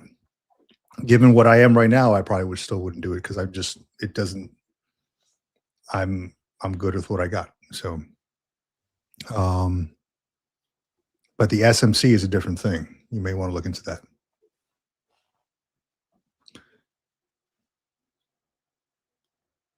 But I do believe that if you have a 30% rating on your foot, they will still see you at the VA. I mean, I've got things with lower ratings myself, and they still see me at the VA for these things. So I don't know that it matters how high the rating is. Maybe it does, but they still see me, no questions asked. Curtis Knight, John, you need a beard, bro. Yeah, I feel like John could grow a good one, man. I don't know. But it's not the norm over in Italy, is it? You're just trying to... No, it is actually you're in the the normal Italian here. Is it? So, oh yeah, a lot of people got beards. It's a thing. It's like it looks like what do they call that? Up in, I think it started out there in Navy cops territory, where they call it No, the Not hipsters, hipsters with the the beards lumberjacks. and the flannel shirts. Yeah. Yeah, that's the thing over here. I feel like Very, you look like a what's the word? A not a hipster. It'll come a to me. hippie, No, not a hippie either. No, it'll come to me. like ZZ Top. Yeah, like I don't know. It'll come to me. But yeah, be cool to get you a beard, man. See, as a kid, my dream was to be a soldier, and I was jumped and left with permanent hearing loss at the age of 12. Man, Horrible. yeah, that is horrible, man. Um,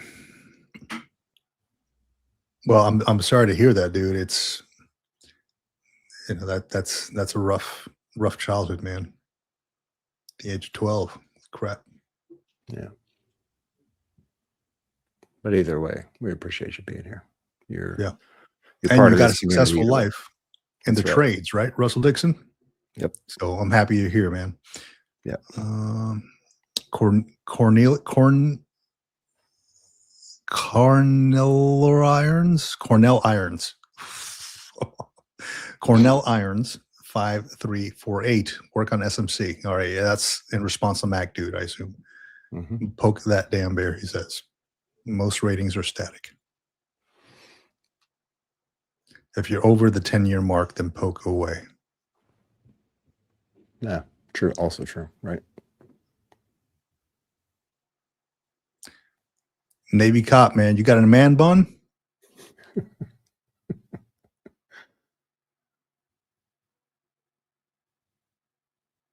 John, are you a retired Air Force port dog?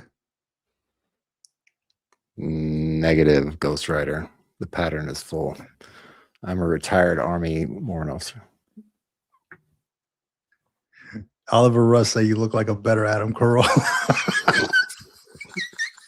Well, I mean, An Adam Carolla, dude. I love listening to that dude's show. That guy can go on some rants, man. yeah. He had a straight 30-minute rant on nutmeg. Have you heard of that one? A nutmeg. I have not. Hilarious, dude. I'm gonna have to look that Hilarious. up so I can watch it later. Adam Carolla. Cool. He's got that voice too. He's like, let me tell you something about nutmeg, bro. Nutmeg. I will be watching that later. Yeah, I don't know if you can find it. It was in one of his shows. He's got that Adam Carolla show, and he was like, "Man, let me tell you about nutmeg," and it just goes on. And that dude can argue. I would not argue with Adam Carolla, dude. That dude would just go on and on.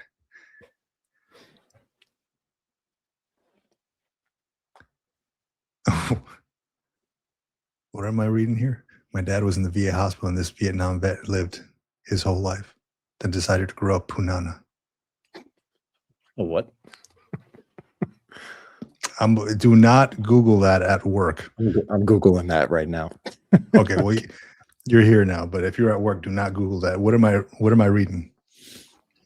Tony Slaughter, man, you got some stuff. Chief Corolla is your name. Chief Corolla. Chief Corolla. Whoa. That's great, man. That's a new one. I can't unsee that now.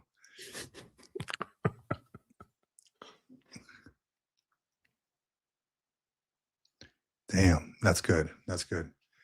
Let me see what I got here. So yeah, a whole lot of things going on in the veteran sphere. A whole lot of changes, updates. Just what I would say to everybody is just stay cognizant of it. Don't overwhelm yourself with all the news crap.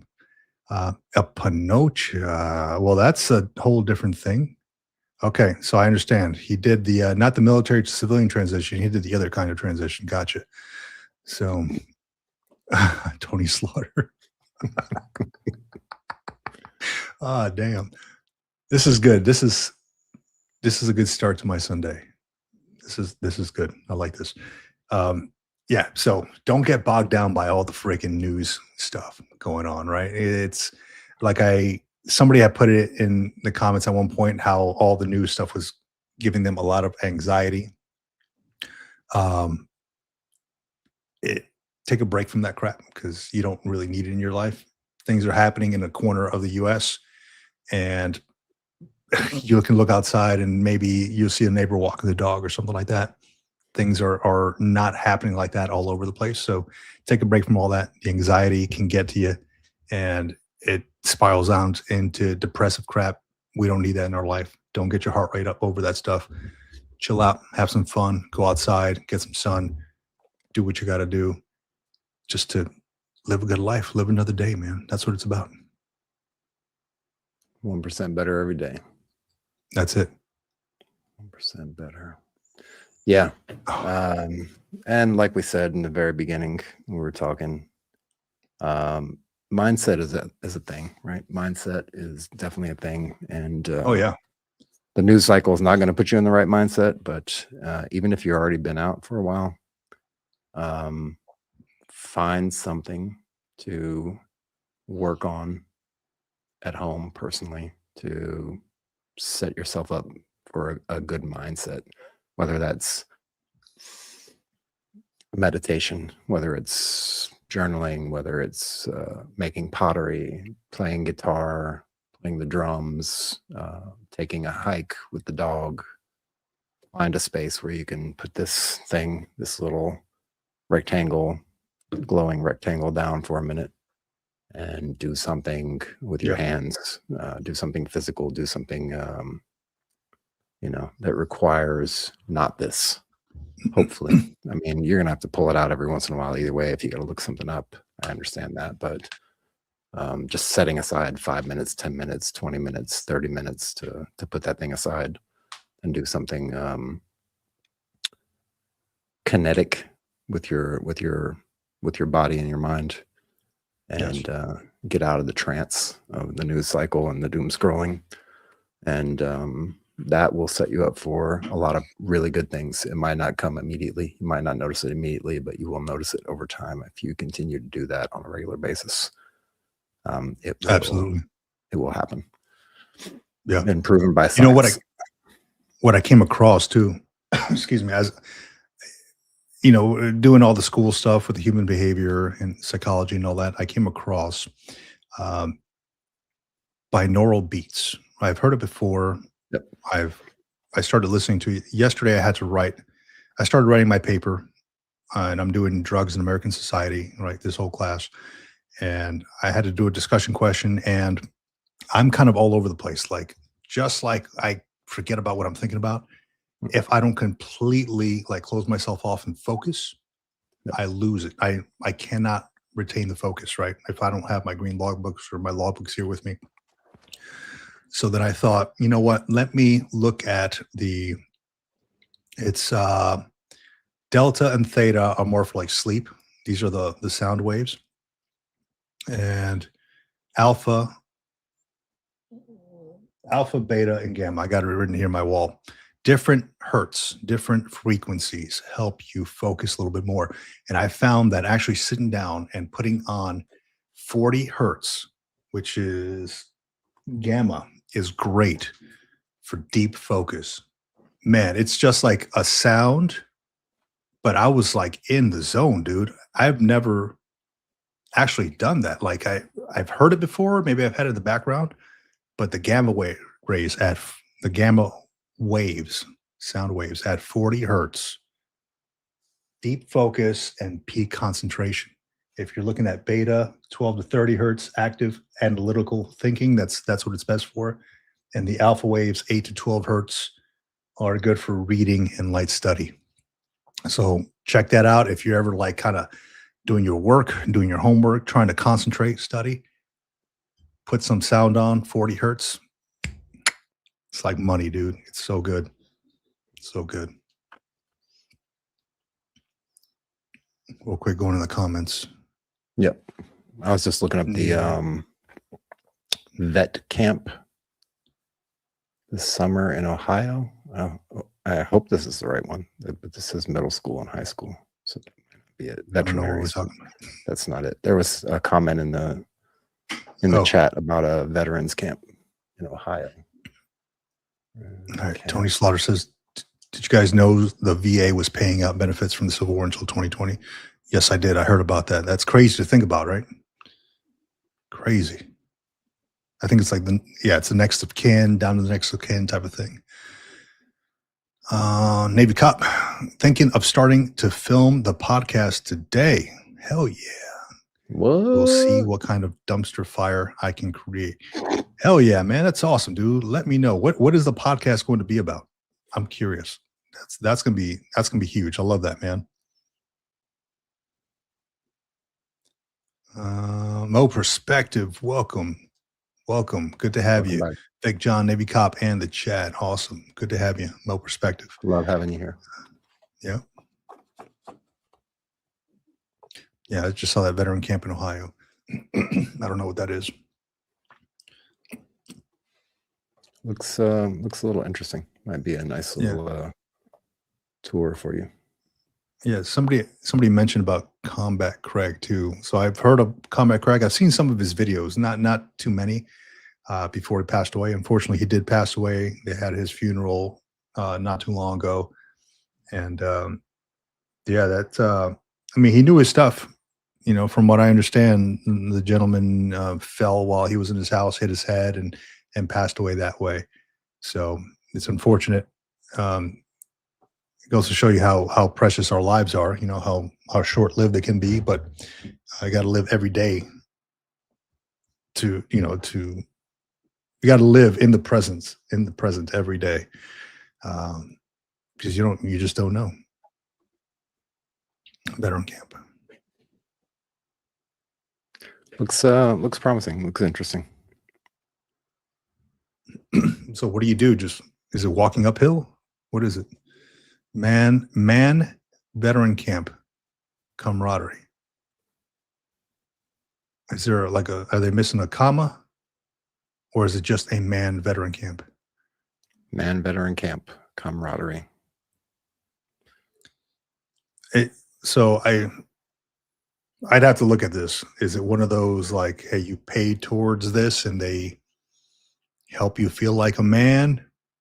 Like how, I don't know enough about it. I think you've seen those courses, right? Where they have like the Navy SEAL courses and stuff like that. You can go out here on the beach and see early in the morning and see people, groups of people getting yelled at. getting yelled at. You can find those here. I don't know. I've never heard of this. I'm curious. What's the link for this? Veterancamp.us. .us, huh? Veterancamp.us.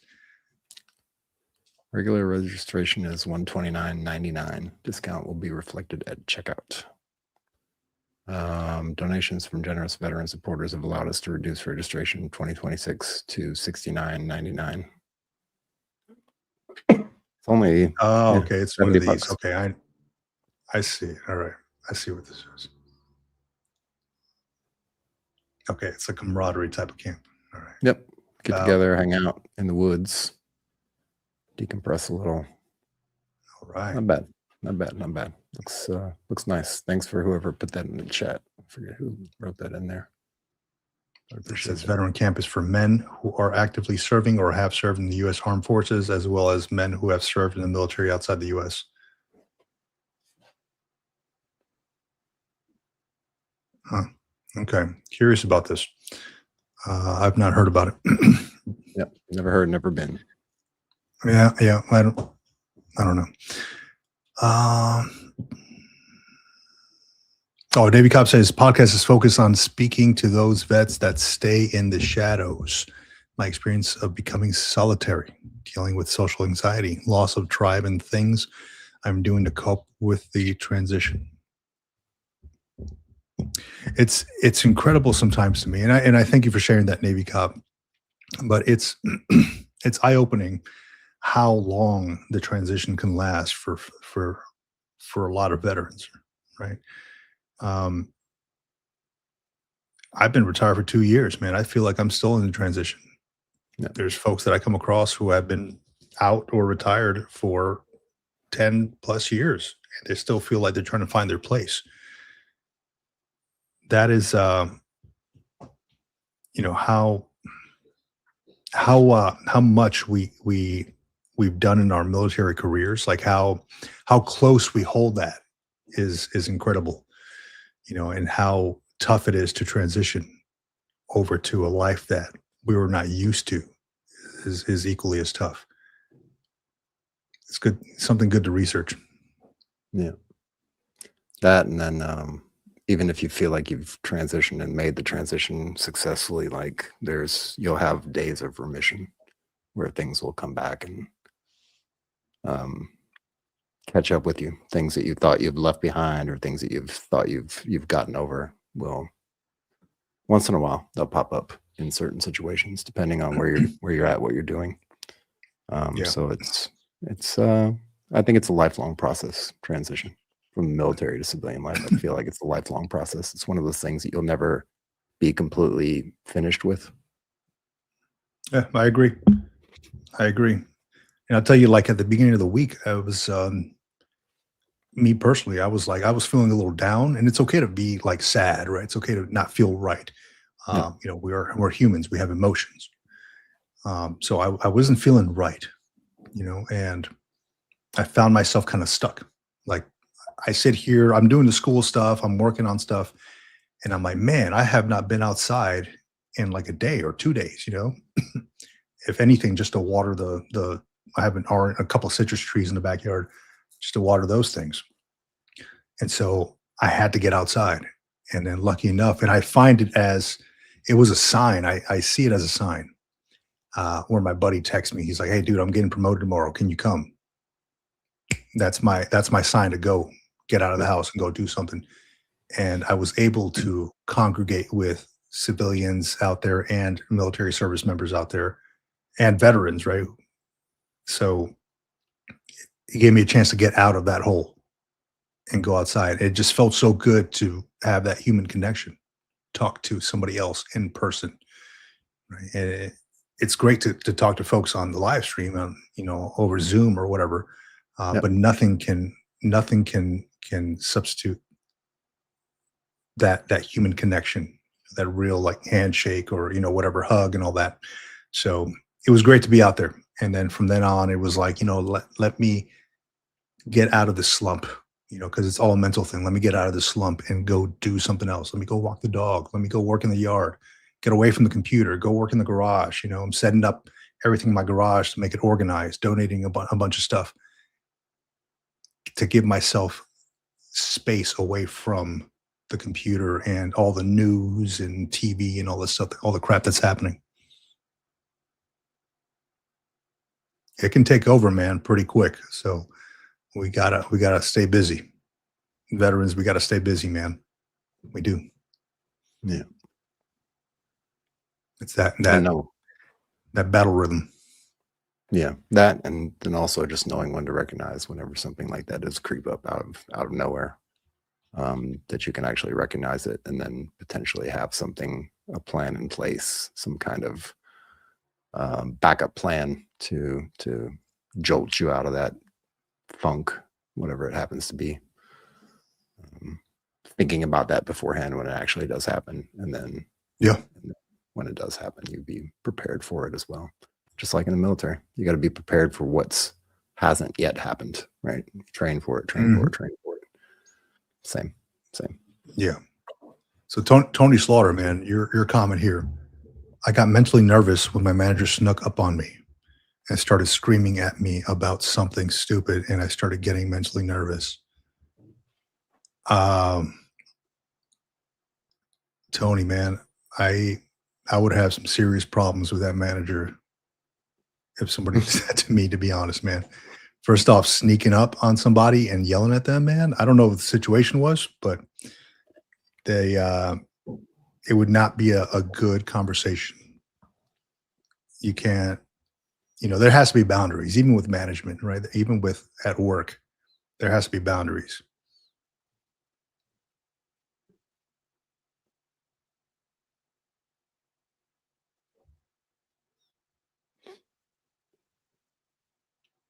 Navy Cop says, thinking about putting together a traveling podcast setup to speak to some of the guys that come to the Veteran Service Center and get their stories, bouncing the idea around.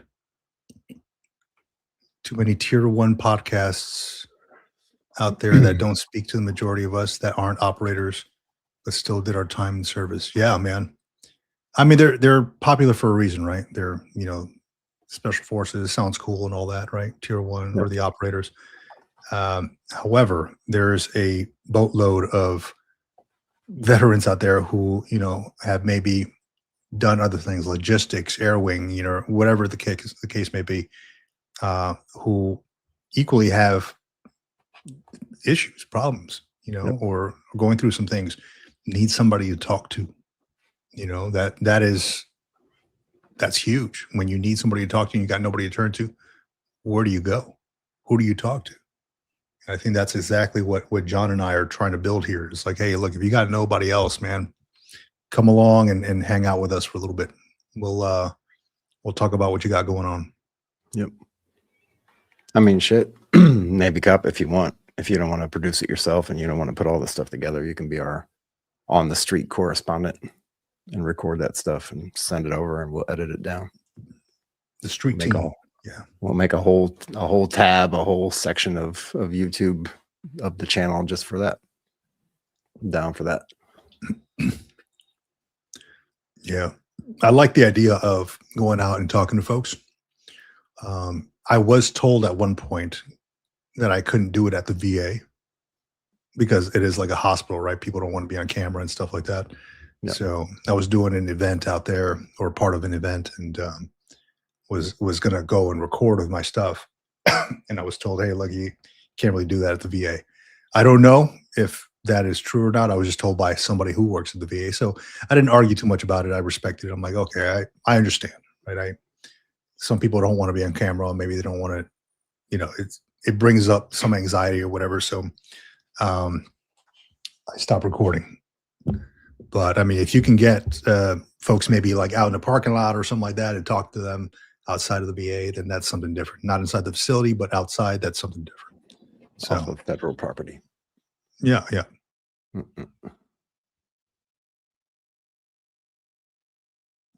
Excuse me, man.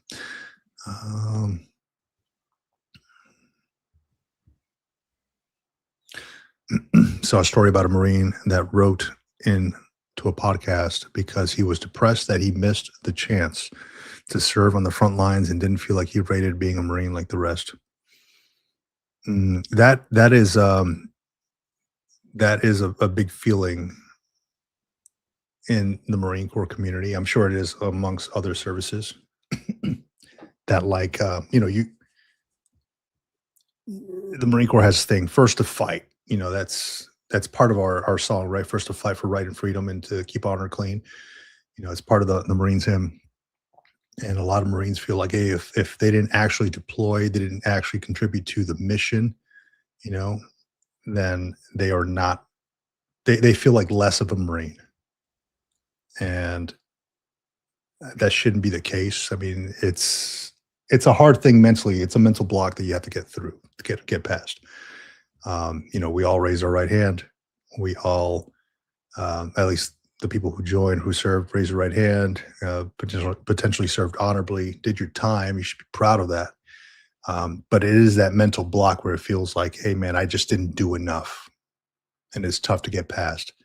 And a lot of it, we just need to talk through it, because it's not real that you're not an actual Marine if you didn't deploy. There's been a lot of talk about that while I was in too. Like, hey man, did you even deploy, bro? Like, did you even go to combat? Now there's deployment, and then there's also like combat, right? Like if you saw combat, that's another big thing. And you can really see it when people have like their ribbons on and all that stuff, or the medals. Sometimes you see the combat action ribbons. A lot of folks don't have them unless you are in like some kind of a division or something, if you're like an RBE, remain behind element, or if you are maybe like an admin, logistics, a lot of those folks don't get those combat action ribbons. And a lot of Marines feel like, less of a Marine because they don't have that. Not true by any means. You're still there to contribute towards a mission. And the people at the front lines cannot essentially effectively do their job if you don't effectively do your job. So by providing them whatever it is, beans, bullets, and band-aids, etc.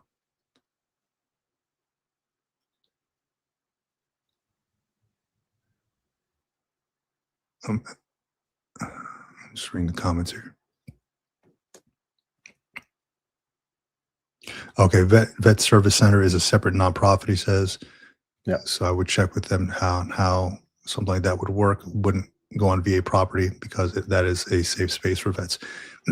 Another thing you do, Navy cop, and something I've been doing was get a hold of VFWs or American Legions and ask if you can use a space somewhere in the back, maybe like a table, maybe an office or something like that they may have to do maybe podcast interviews, talk to people there. I've gone to several VAs or VFWs, excuse me, to ask them about that. Some of them are more lenient than others. I've encountered some that are saying, hey, look, you can rent out our space for $175 or whatever. I'm like, well, I just need it for like an hour, So some of them are very receptive and saying, hey, look, that's cool with us. You can use it here. So it all depends, but maybe the VFWs or the American Legions, if you're a member of those.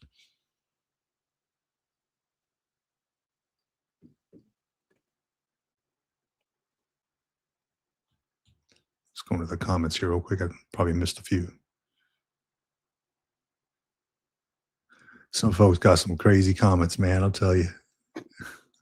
I just scrolled through some of them. Some folks got some crazy comments, man. Makes me wonder, like,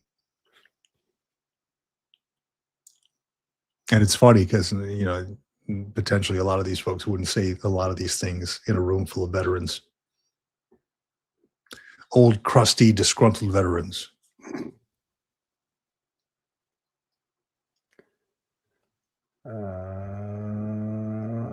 What you got?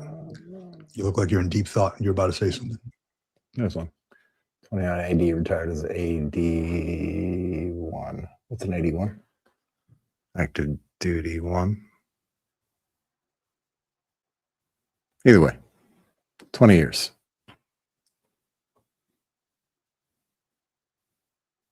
Mark. Is that Mark or Mac?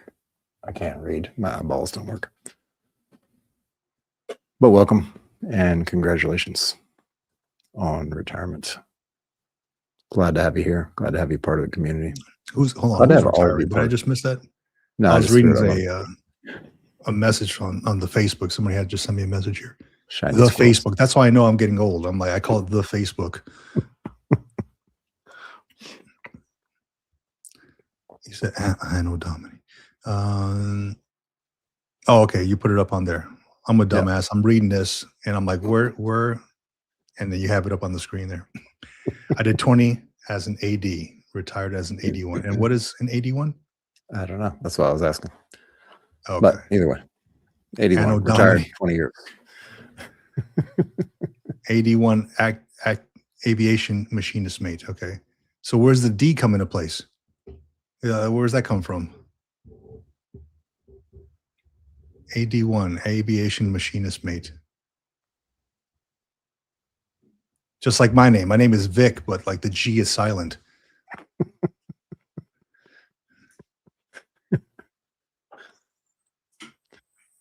VFW life member, and they also focus on local community. Yeah, good stuff. Good stuff.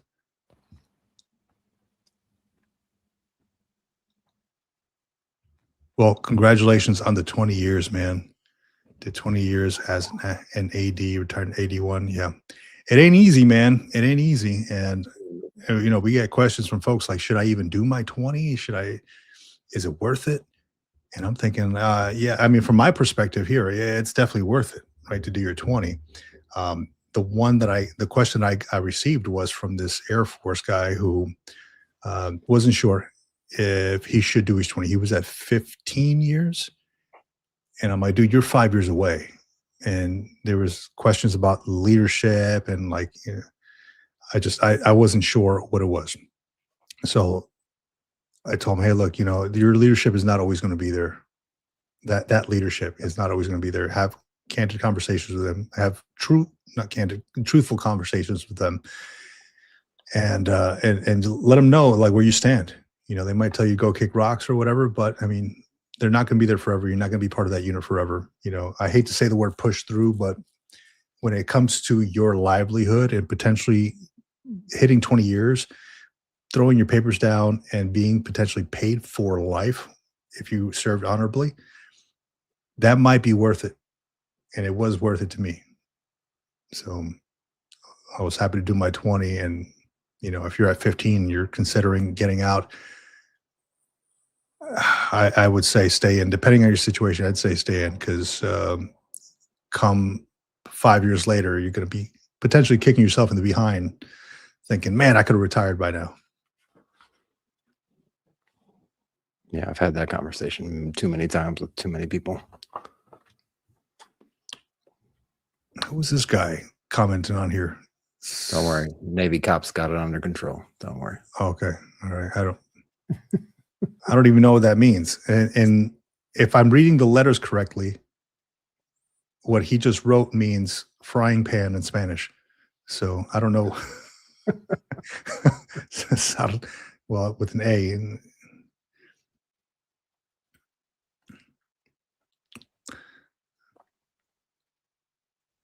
hell yeah. Well, I appreciate it. It's gaining traction with the freaking weirdos out there. We'll see.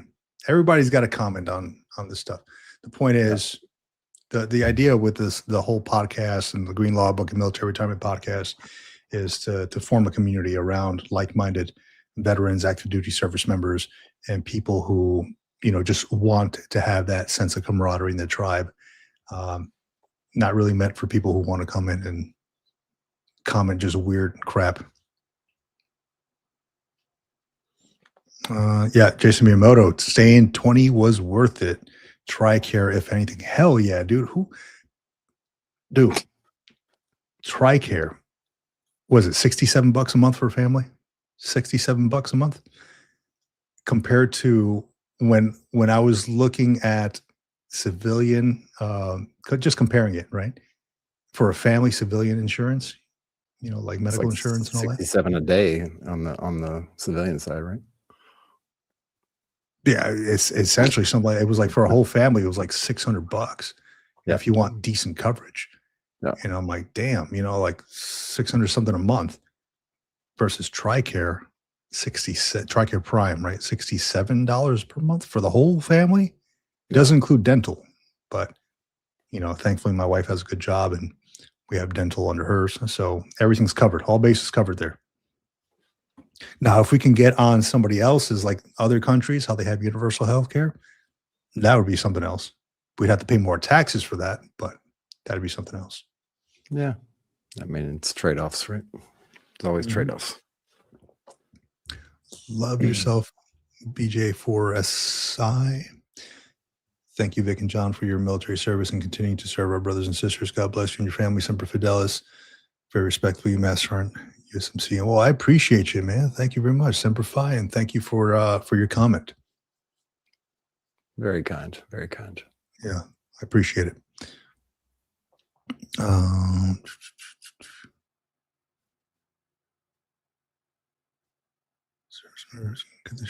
Yeah. Yeah, I know somebody who pays $700 a month for health insurance. Yeah. Forget that trash, man. I couldn't do it. I mean, I could, but I wouldn't want to do it. Not the place I want to be. Rather not do it. Yeah, rather not do it. So, John, man, I excuse me. Let me grab this real quick, and I want to show you this book I'm reading here. Give me a second. Okay. Work for the VA. My partner's paid $550 a month plus. Hold on a second. Plus, they had deductibles. Like, yeah, exactly. Once you have the deductibles on there, and all the other costs and all that stuff, it's a little crazy. All right, John. So, like I said, I finished that Notes on Being a Man. Yep. Great stuff. And the weirdest thing, right? So I was watching that Star Talk, right, with Neil deGrasse Tyson, and love the dude, right? I just love the way he explains things so clearly. And then I started listening to another podcast, and they both brought up the same thing, the same book. And I'm like, oh, let me check that book out. It was about specialists versus generalists, Okay. right? Like specializing in something versus becoming a generalist in something and knowing a little bit about everything. And I'm like, man, and I went on Amazon, and it would have been here in 2 days. That book. Then I looked on Barnes and Noble; they had it in stock at the local Barnes and Noble here. I'm like, man, but it was a lot. It was like $20. Yeah. I'm like, man, I got to get this book in my hands because I love the way they were talking about it, and it had great reviews. I go in my garage. I'm cleaning up the garage, get away from the whole computer thing, and sure enough, that exact book was on my floor in the garage, dude. I don't recall buying it. I might have did like a book haul and I just grabbed it at one point in Yeah. time. Don't recall buying it at all. But it is called Range. Why Generalists Triumph in a Specialized World by, unfortunately, the name is David Epstein, but it is by David Epstein, right?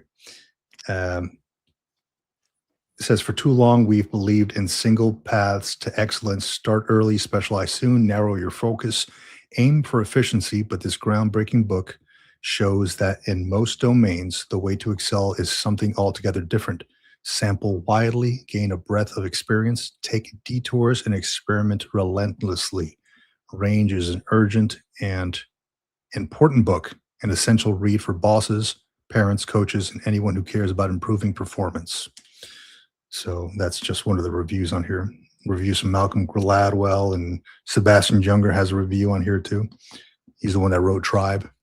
So great stuff. I'm still in the first chapter, but I think we, as though in the military, we were specialists in something, but we had to put on different hats, several different hats, right? Like you may have done something, may have been in the air wing, but at the same time you were the SACO or the substance abuse counselor, or the EEO or something like that. So you're double hat, triple hatted sometimes. So you have to learn how to manage your time. You have to learn how to just do different things, focus on different things at different times. So I think this book really speaks to like veterans out there who are trying to find what they want to do next, because we know a lot about little thing, a lot about everything. We may not specialize in one thing like a doctor, like a lawyer or something like that, and that's your whole life. But I think where we sit as veterans and we know a little bit about everything really goes, it works in our favor. So I can't wait to dig into this one here. Yeah. And Mo perspective, you're right. I already had the book. I had no idea.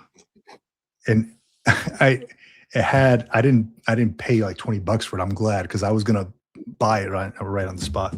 So I'm glad I had it, and I saw it. It was under a Jordan Peterson book that I have in the garage. I have another shelf out there, 12 Rules for Life. So yeah, Range.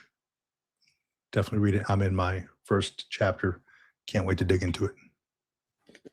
And I got a little tool that might be right in line with that book. If you're interested in it, or anybody else is interested in it. We talk about changing careers a lot. Some people come out and stay in the same careers, and some people will come out and do completely different things, like myself. There is a tool, and it's been around for a while, but they've just recently updated it to include Gemini AI into it. So it's a little bit more comprehensive tool now, and it's a little bit more, excuse me, it's a little bit more in depth in what it does. But I got reminded of it this morning while I was reading through one of my newsletter things that I read through. It's called Career Dreamer. It's made by Google.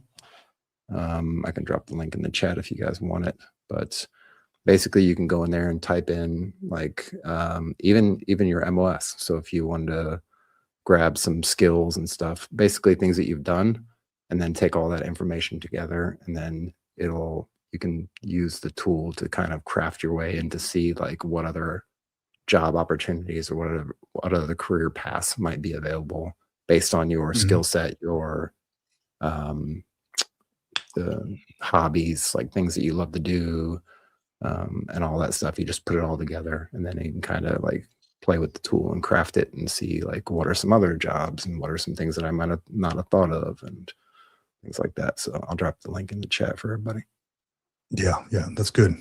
Curious about that. But that goes right along and side by side with that book you just mentioned. Yeah, I love that.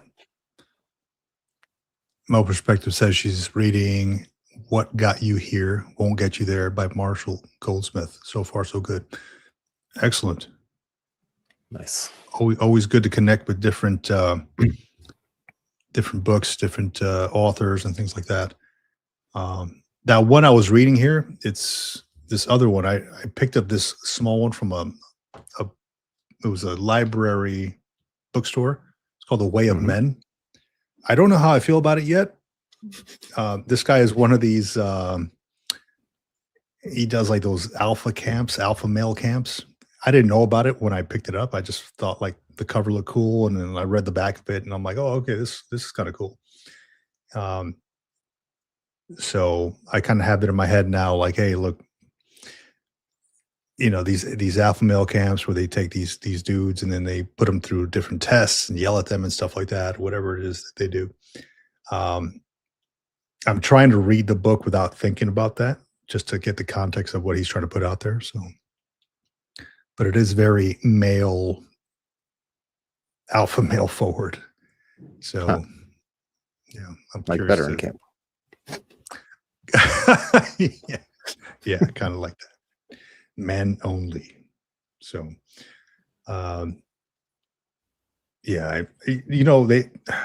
Never mind. I won't. No need. Don't worry. Yeah, I was going to go on an Adam Carolla rant here. Let me do that for you. I'll get that prepared for next time. Talk for 30 minutes about cinnamon. Cinnamon, nutmeg. Sorry, cardamom. No. Yeah, nutmeg. Let me tell you about nutmeg.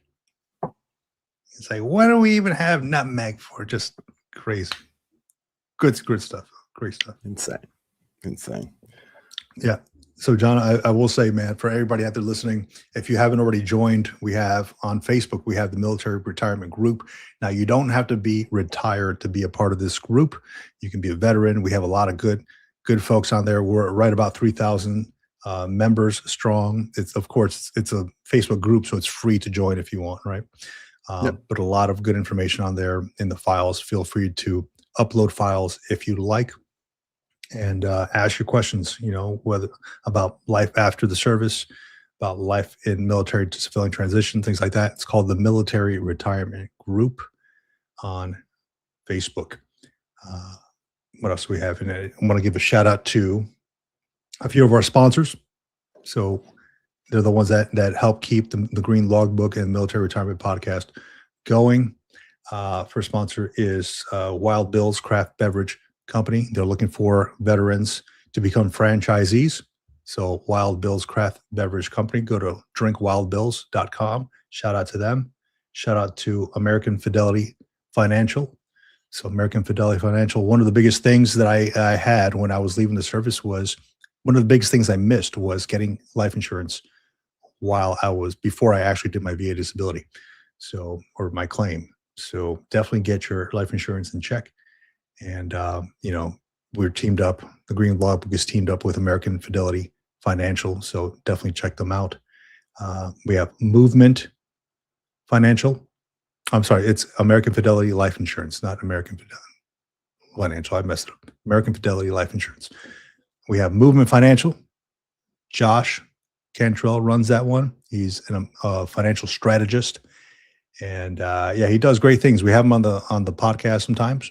And he talks a lot of good finance stuff, things that we're not experts in, we're not licensed in, but he is, so he can talk some good stuff. Oh, okay. So, yeah. And who else? Did we miss anybody else? Nope. I think that's it. That's it. All right. Navy Cop asks. Okay, so yes, let me address this. Navy Cop, how's that video on sponsorships going there, Vic? Just throwing that out there. That's great, dude. I'm trying. I've got like 5 different channels. A lot of them are not like active because a lot of them I just use them to upload stuff like family videos or regular videos, Marine Corps stuff. So it's coming, buddy. I might just sit there and do a live stream on it. I don't know, just to make it easier. But the idea here is I have another channel called Vic Learns Content. Okay, it's on YouTube, Vic Learns Content.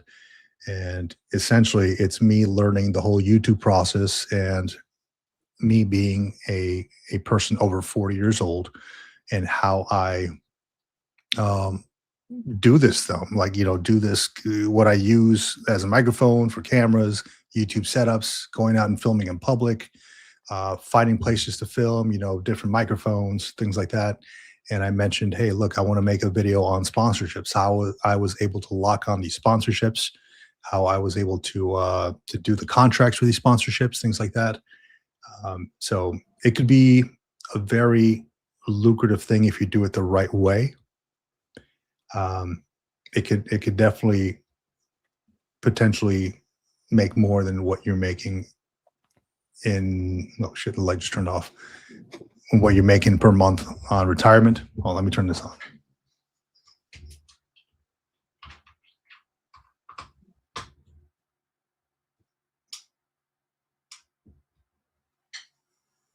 But the idea here is don't rely on YouTube itself because YouTube will only pay you so much. So it is coming, buddy. I promise you, I'm just trying to find the time to get everything done because I still have videos I'm editing from podcasts, from interviews that I've had. So I truly appreciate you reminding me about that. Chief.